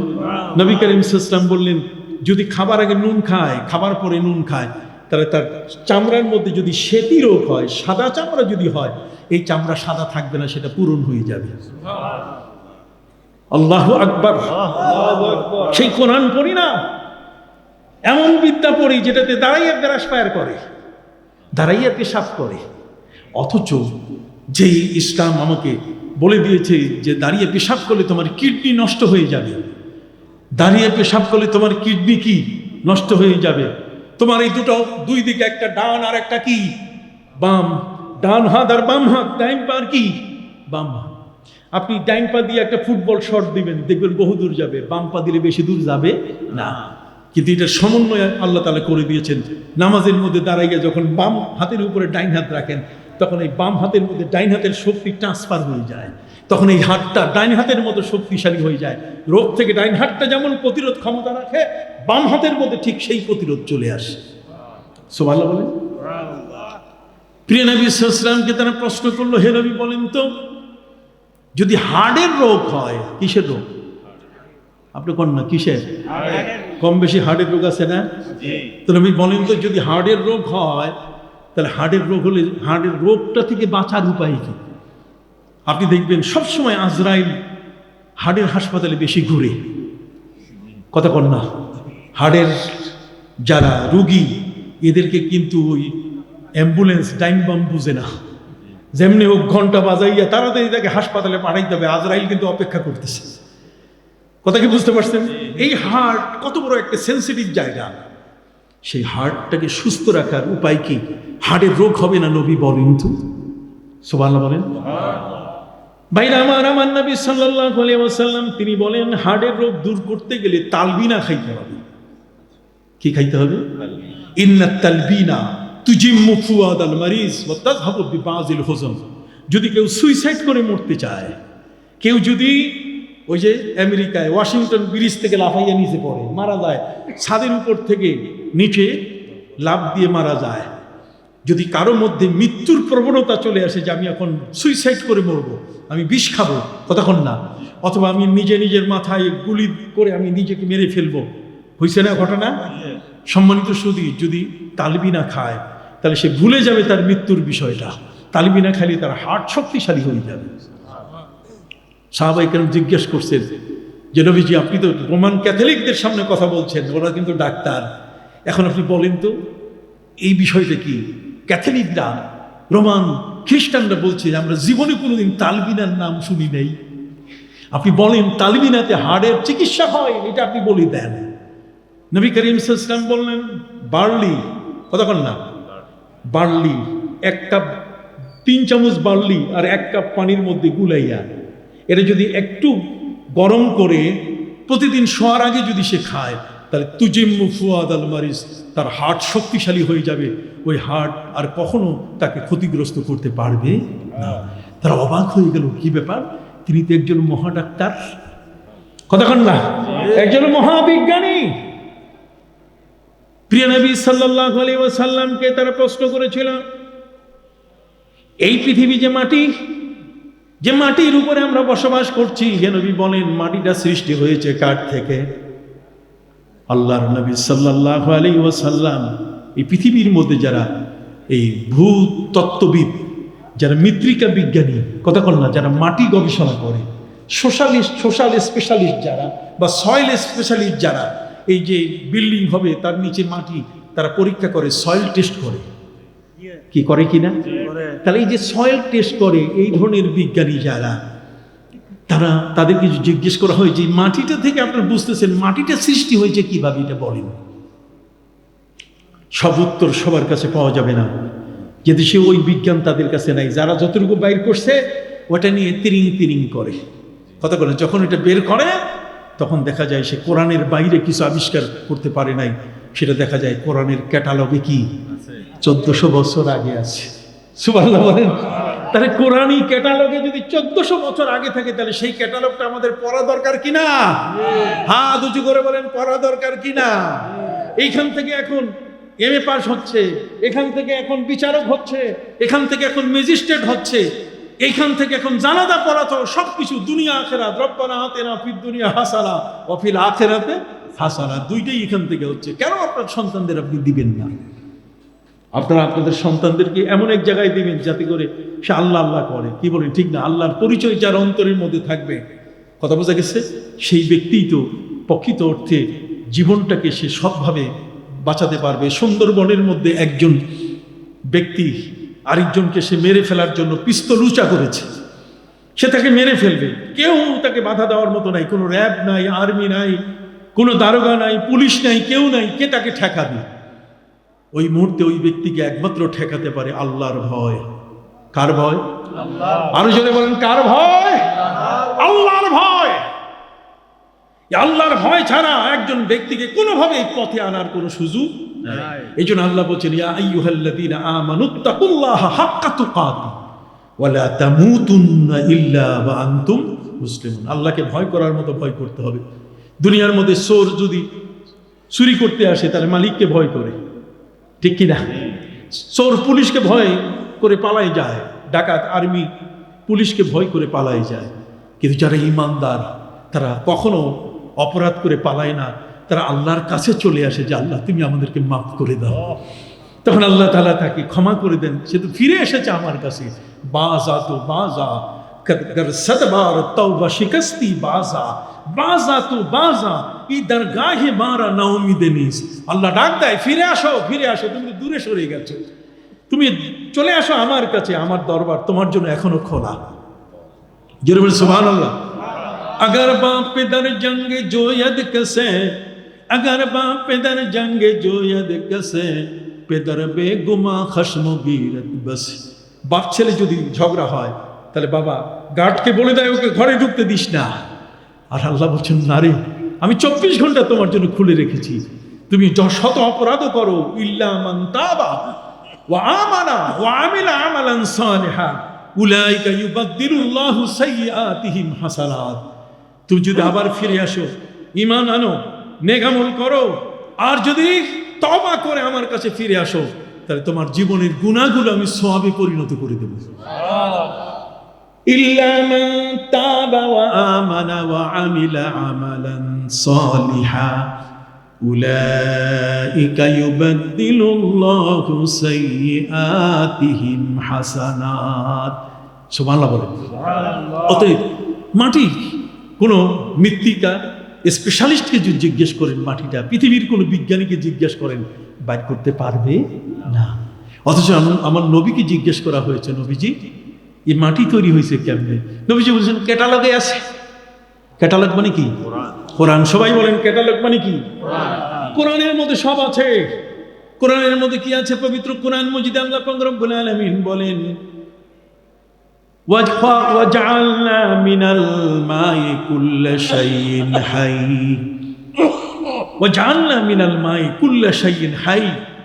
আমি পৃথিবীতে সমস্ত জিনিস সৃষ্টি করেছি পানি দিয়ে। কি দিয়ে?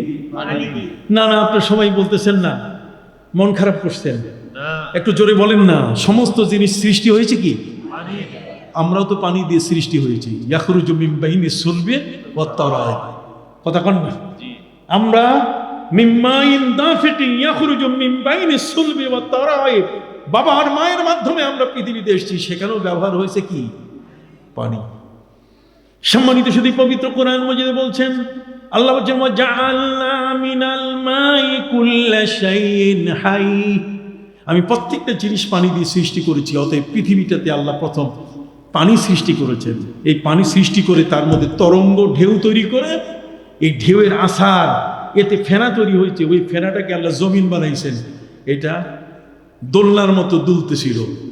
এখানে আল্লাহ তাআলা তার সবচেয়ে শ্রেষ্ঠ মাখলুক, পৃথিবীর সর্বশ্রেষ্ঠ সৃষ্টিকে তিনি বসবাস করতে দিবেন। অতএব আল্লাহ তাআলা তার উপরে কি দিলেন? আওতাদা ওয়াল জিবালা আওতাদা। তিনি সেখানে পাহাড় পিলার হিসাবে দিয়ে দিলেন যাতে না নড়ে। সুবহানাল্লাহ বলেন। কি পৃথিবীর মধ্যে যদি বিজ্ঞানীদের বলেন যে পাহাড়গুলো সৃষ্টি হয়েছে কেন, বলেন দেখি, একটু পরে বলবো, তার মানে খবর নাই। আর আমার ক্যাটালগে 14 বছর আমার ক্যাটালগে আছে। আছে কি না? আবার জোরে বলেন, আছে কি না? সম্মানিত সুধী, পানির মধ্যে তরঙ্গ সৃষ্টি করে আল্লাহ পাক রব্বুল আলামিন পানির মধ্যে তরঙ্গ সৃষ্টি করে সেখানে তার দ্বারা ফেনা তৈরি করলেন। আর ফেনা তৈরি করার পরে সেখানে জমাট করে মাটি বানালেন। তাহলে পানি থেকে মাটি তৈরি হলো। পানির উপরে আল্লাহ পাক রব্বুল আলামিন যে মাটিটা তৈরি হয়েছে সেটা পাহাড় দিয়ে এটাকে স্থির করে দিলেন। কথা বললাম। এখন নবী করিম সাল্লাল্লাহু আলাইহি ওয়াসাল্লামকে জিজ্ঞেস করা হয়েছে, নবীজি আপনি পানি দিয়ে মাটি তৈরি করা হলো, তাহলে পানির উপরে মাটি, তাহলে মাটির নিচে কি আছে? পানি আছে। জোরে বলেন, মাটির নিচে কি আছে? তাহলে ওই পানিটা কার উপরে? এটা পৃথিবীর কোনো বিজ্ঞানী যদি পারে, আমি তার বড় ধরনের পৃথিবীর একটা সেরা চকলেট খাওয়াবো। কতক্ষণ না, জীবনও পারবে না, পারবে না। যদি মহাবিজ্ঞানী আমার নবীকে বলা হয়, তাহলে আমার নবী সাল্লাল্লাহু আলাইহি ওয়াসাল্লাম তার উত্তর দিয়ে দিবেন যে এই জগতের যত সৃষ্টি, এই যতগুলো জিনিস এই পৃথিবীতে, পৃথিবীর মধ্যে নদ নদী, পাহাড়, সাগর, নগর, ফল ফলাদি, গাছগাছালি, ইভেন কমলা লেবু থেকে নিয়ে যা আছে, আপনার চায়ের বাগান সহ যা কিছু আছে, এই সব কিছু আল্লাহ তাআলা মাটির উপরে সৃষ্টি করেছেন, কিন্তু মাটিটা পানির উপরে। তাহলে পানিটা কার উপরে? নবী করিম সাল্লাল্লাহু আলাইহি ওয়াসাল্লাম বলছেন পানিটাকে আল্লাহ তাআলা বাতাসের উপরে ভাসায় রাখছেন। সুবহানাল্লাহ, খুব আস্তে হইল। কার উপরে? বাতাসের উপরে। তাহলে বাতাসের উপরে ভেসে আছি। কখন যদি বাতাস আসলে যদি তার পাঞ্চার হয়ে যায়, ওর যদি স্ট্রেংথ, তার মধ্যে যে একটা শক্ত আকর্ষণ আছে, এটা যদি সে ছেড়ে দেয়, তো ফোটস একেবারে সবগুলা তলায় যাব, একটাও থাকবে না। কথা বল না সুবহানাল্লাহ। আল্লাহ পাক রব্বুল আলামিন তার প্রিয় নবী সাল্লাল্লাহু আলাইহি ওয়াসাল্লাম, তাকে যদি কেউ প্রশ্ন করে যে আল্লাহ তাআলা পৃথিবী বানাইছেন কয় দিনে, পৃথিবীর কোনো বিজ্ঞানী বলতে পারবে না। আকাশ, এখনো আকাশে যাইতে পারে নাই, চাঁদের দেশে যাইয়া ঘুরে আসছে, মঙ্গল গ্রহে এখনো খালি পাথফাইন্ডার পাঠাইতেছে, ছবি আনতেছে, কিন্তু এখনো যেতে পারে নাই। এখনো 11টা গ্রহ, সূর্য, চন্দ্র, তার পাশে যাওয়া মানুষের বড় কঠিন। কি বলেন ঠিক কিনা? অথচ আমার নবী সাল্লাল্লাহু আলাইহি ওয়াসাল্লাম তিনি সেই তার বুকের ক্যাটালগ নিয়ে আল্লাহর আরশে আজিম পর্যন্ত তিনি 7 আসমান ভেদিয়া, 7 আসমান অতিক্রম করে আরশের মেহমান হয়ে তিনি ফিরে এসেছেন সশরীরে। অতএব সেই কোরআন, সেই মহা গ্রন্থ আল কোরআনের শিক্ষা যেখানে, আমরা সেখানেই থাকব। আপনি কি রাজি আছেন? হাত উঁচু করেন, রাজি আছেন? এই জন্য আমি আমার ভাইদের খেদমতে আরজ করতে চাই, প্রিয় নবী সাল্লাল্লাহু আলাইহি ওয়াসাল্লামকে এমন অসংখ্য প্রশ্ন করেছিল সেই ইটালির রোম থেকে আসা 40 জন ক্যাথলিক। তারা দেখেছে আসলে তো উনি সাধারণ না। উনি একটা প্রশ্ন দিতে গিয়ে বলবেন যে আমি একটু দেখি, 2 দিন পরে উত্তর দিব, তা না, একেবারে নগদ। আমার আল্লাহ বলছেন ওয়াইয়াসআলুনাকা আনিল আহিল্লা কুল হিয়া মাওয়াকিতুল লিন-নাসি ওয়াল হজ ওয়াইয়াসআলুনাকা আনিল মাহিস কুল হুয়া আযান। ঠিক এমনি করে হে নবী, মানুষ যদি আপনাকে জিজ্ঞেস করে ওয়াইয়াসআলুনাকা মাযা ইউনফিকুন কুলিল আফওয়া, তার মানে আল্লাহ তার নবীকে বলছেন যে কোনো বিষয়ে প্রশ্ন করুক, আমি উত্তর দিব, আমি আল্লাহ রেডি হয়ে আছি। সুবহানাল্লাহ। তাহলে যেই কিতাবখানা পড়লে মানুষের জীবনের জ্ঞান ফিরে আসে, যে কিতাবখানা পড়লে পরে সে আখিরাত বুঝতে পারে, সেই কিতাবখানা যদি না পড়ি, তাহলে কি জীবন আনন্দ দাশের বই পড়বো? কতক্ষণ না। আবার আসিব ফিরে ধানসিঁড়ির তীরে, এই সমস্ত কথা আমরা শুনতে চাই?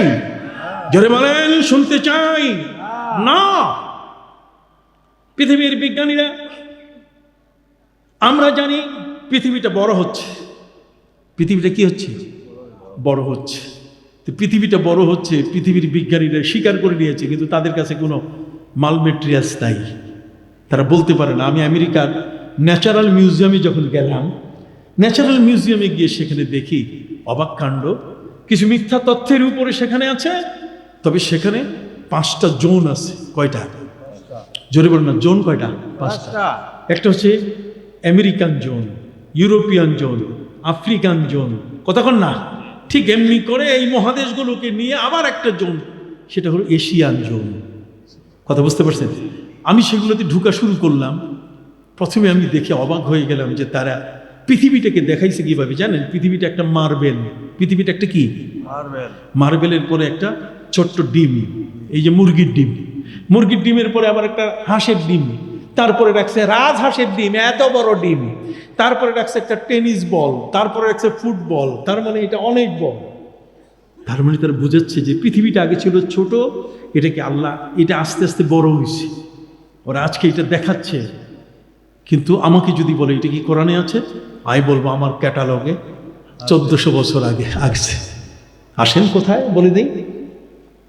পবিত্র কোরআন মজিদে আল্লাহ পাক রব্বুল আলামিন বলেন, ইয়াউমা নাতবিস সামাআ কাতাইর সিজিল্লি লিল কুতুবি কামা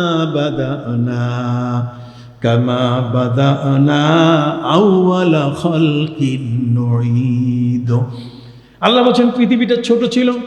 আওয়ালাম ইয়ারাল্লাযীনা কাফারু আন্নাস সামাওয়াতি ওয়াল আরদা কানাতা রাতাকা ফাফাতাকনাহুমা। আল্লাহ বলেন কাফেররা কি দেখে না যে আকাশটা একদিন পৃথিবীর সাথে এইভাবে চাপা মিশেছিল, আমি এই দুইটাকে মাঝখানে ফাঁক করে এয়ার স্পেস তৈরি করছি যাতে বিমানগুলো দৌড়াইতে পারে। জোরে করুন সুবহানাল্লাহ। আর কি করছি? ওয়াবারাকা ফিহা ওয়া কাদ্দারা ফিহা আকওয়াতাহা ফি আরবাতি আইয়াম। 2 দিনে জমিন সৃষ্টি করেছি, আর বাকি 2 দিনে সাগর নগর গাছপালা এই সবগুলো আমি সৃষ্টি করেছি। সুবহানাল্লাহ বলেন। তারপরে ফাকাযাহুন্না সাবআ সামাওয়াতিন ফি ইয়াওমাইন, এরপরে 2 দিনে আমি আকাশ সৃষ্টি করেছি। কাজেই 6 দিনে আমার ফি সিত্তাতি আইয়ামিন, 6 দিনে আমি সব কিছু সৃষ্টি করেছি। পৃথিবীতে যারা অমুসলিম, পৃথিবীর মধ্যে যে সকল বিজ্ঞানী কথা বলে, তাদের কাছে কি এই তথ্য আছে? জোরে বলেন, তথ্য আছে? আপনি দেখেন, এই যে গাছ আমরা বাটাই দেই, আমরা ইটা পোড়াই, কতক্ষণ না, গাছ আমরা ব্যবহার করি আগুনের কাজে। আপনি শিখলেন কোথায়? কোনো বিজ্ঞানী আপনাকে শিখায় নাই। এটা আছে কোথায়? আমার ক্যাটালগে, কোরআনে আছে। আফারাআইতুমুন নার আল্লাতী তুরুন আনতুম আনশাআতুম শাজারাতাহা আম নাহনুল মুনশিউন। আল্লাহ বলছেন, তোমরা যখন আগুন দেখো, ওই আগুনটা সাপের মতো মাথা উঁচু করে উপরে উঠে। সুবহানাল্লাহ বলেন না? আফারাআইতুমুন নার আল্লাতী তুরুন, সাপের মতো মাথা উঁচু করে যখন দুলতে দুলতে উপরে উঠে, আল্লাহ বলছেন আনতুম আনশাআতুম শাজারাতাহা, তুমি যে লাকড়িটা দিছো, তুমি যে কাঠটা তার ভিতরে ঢুকাইছো, এই কাঠটার মধ্যে আগুন তুমি ঢুকাইছো না আমি ঢুকাইছি? জোরে বলেন কে? সবগুলোর তথ্য আল্লাহ তাআলা পৃথিবী দিয়েছেন। মানুষ কেমনে জন্ম নেবে, জন্মের পূর্ণ ইতিহাস। কিছুদিন আগে আমেরিকায় একটি মা হাসপাতালে বাচ্চা জন্ম নিল। কথা বল না, মা হাসপাতালে জন্ম নিয়েছে কি বাচ্চা। এখানে মা শিশু হাসপাতাল, প্রতিদিন 100-150 করে বাচ্চা। আমেরিকার নিয়ম হচ্ছে, জন্ম হলেও হাসপাতালে, মরলেও হাসপাতালে, বাইরে মরা যাবে না, তাহলে বিপদ আছে। কথা বল না, বাইরে মারা গেলে ইনভেস্টিগেশন হয়, সেটা তদন্ত হবে এত বেশি, যেটা কেউ বিষ খাওয়াইয়া মারলো না, গুতা দিয়া মারছে না, কেমনে মারছে আছে না। আমাদের দেশে তো হিসাব নিকাশ নাই, কতক্ষণ, কিন্তু সেই দেশে হিসাব নিকাশ অনেক বেশি। একটি শিশু জন্মগ্রহণ করলো, এইভাবে অনেক শিশু জন্মগ্রহণ করে মা হাসপাতালে, প্রতিদিন 100-150 বাচ্চা জন্ম নেয়। এই বাচ্চাগুলো কোন মায়ের, তার চিহ্ন রাখতে হবে কিনা। কথা বল, মা যখন ভর্তি হন তখন তার রেজিস্ট্রেশন নম্বর যেটা পড়ে, যেমন 1110, এটা তার রেজিস্ট্রেশন নম্বর, ঠিক ওইটাই যে বাচ্চাটা জন্ম নিল তার পায়ের মধ্যে, ঠ্যাঙ্গের মধ্যে বাঁধা দেয়, যাতে বাচ্চারা 3 দিন পরে যখন একটু দুধ খাওয়ার জন্য কোয়া কোয়া করে, বাচ্চাটাকে যেন ওই নাম্বার দেখে ওর মায়ের কাছে দেওয়া যায়। এটা নিয়ম। কিন্তু একদিন মাত্র 2 জন মা বাচ্চা জন্ম দিলেন, একজন ছেলে আরেকজন কি মেয়ে। এই ছেলে মেয়ে জন্ম দিলেন তারা 2 মা, কিন্তু নার্স ভুলবশত পায়ের মধ্যে মায়ের নামে রেজিস্ট্রেশন ফিতা বাঁধে নেই। 3 দিন পরে বাচ্চা যখন কেঁদে উঠেছে, মায়ের কোলে দিতে হবে, তখন দেখে ফিতা নাই। এখন কি করবে, বাচ্চা কার কোলে কোনটা দিবে? নার্স সরল মনে 2 জন মহিলাকে জিজ্ঞাসা করছে যে আপনারা কে কোন বাচ্চা জন্ম দিছেন একটু বলেন। 2 জনই বলছে যে আমি ছেলে জন্ম দিছি। মেয়েটাকে কেউ স্বীকার করতে চায় না, 2 জনই দাবি করতেছে কি ছেলে। শেষ পর্যন্ত নার্স বিপদে পড়ে গেল, বাচ্চা তো ছেলে আর কি মেয়ে, কিন্তু মেয়েটাকে নিতে চায় না, নিচ্ছে কি ছেলে। এখন মহাকাণ্ড না? 2 মহিলাকে জিজ্ঞাসা করার পরে 2 মহিলা বলছে আমি দিছি ছেলে জন্ম, আরেকজন বলতেছে আমি দিছি জন্ম। 2 জনের এই জন্ম নিয়ে ঝগড়া চুলাচুলি শুরু হয়ে গেল গোটা হাসপাতালে, 2 নারীর ঝগড়া। এক পর্যায়ে এসে ডাক্তাররা সমাধান করতে চাইলেন, কোনো মতেই পারতেছিলেন না। তারা চিন্তা করলেন যে আমাদের মধ্যে তো একজন মুসলিম ডাক্তার আছে, একটু তাকে জানাই যে কোনো সমাধান তার কাছে আছে কিনা। মুসলিম ডাক্তারের কাছে যাওয়ার পরে মুসলিম ডাক্তার বলছে আমার কাছে সমাধান আছে। কই কি? ওই যে ক্যাটালগ, কোরআনের মধ্যে সমাধান আছে। সুবহানাল্লাহ, তাহলে দেন, সমাধান দেন। উনি বলছে আমি তো আলেম না, কিন্তু ক্যাটালগ আছে, ক্যাটালগ যারা ব্যবহার করে তাদের কাছে চলতে হবে, আলেমদের কাছে চলেন। আলেমদের কাছে নেওয়ার পরে তখন আলেমদেরকে জিজ্ঞেস করা হলো যে এই 2 জন মা, ছেলে এবং মেয়ে, কে কোনটা জন্ম দিয়েছে এটা চিহ্নিত করা যাচ্ছে না, অতএব কোনো ফয়সালা কি আপনার কাছে আছে, আপনাদের কাছে? আলেমরা বললেন আছে। কই কোথায়? কই কোরআনে আছে। কই তাহলে ফয়সালা দেন। আলেমরা ফয়সালা দিলেন, 2 মায়ের বুকের দুধ একটা পাত্রের মধ্যে নিয়ে এটা ওজন করেন, যেটার ওজন বেশি হবে ছেলেটির মা তিনি হবে।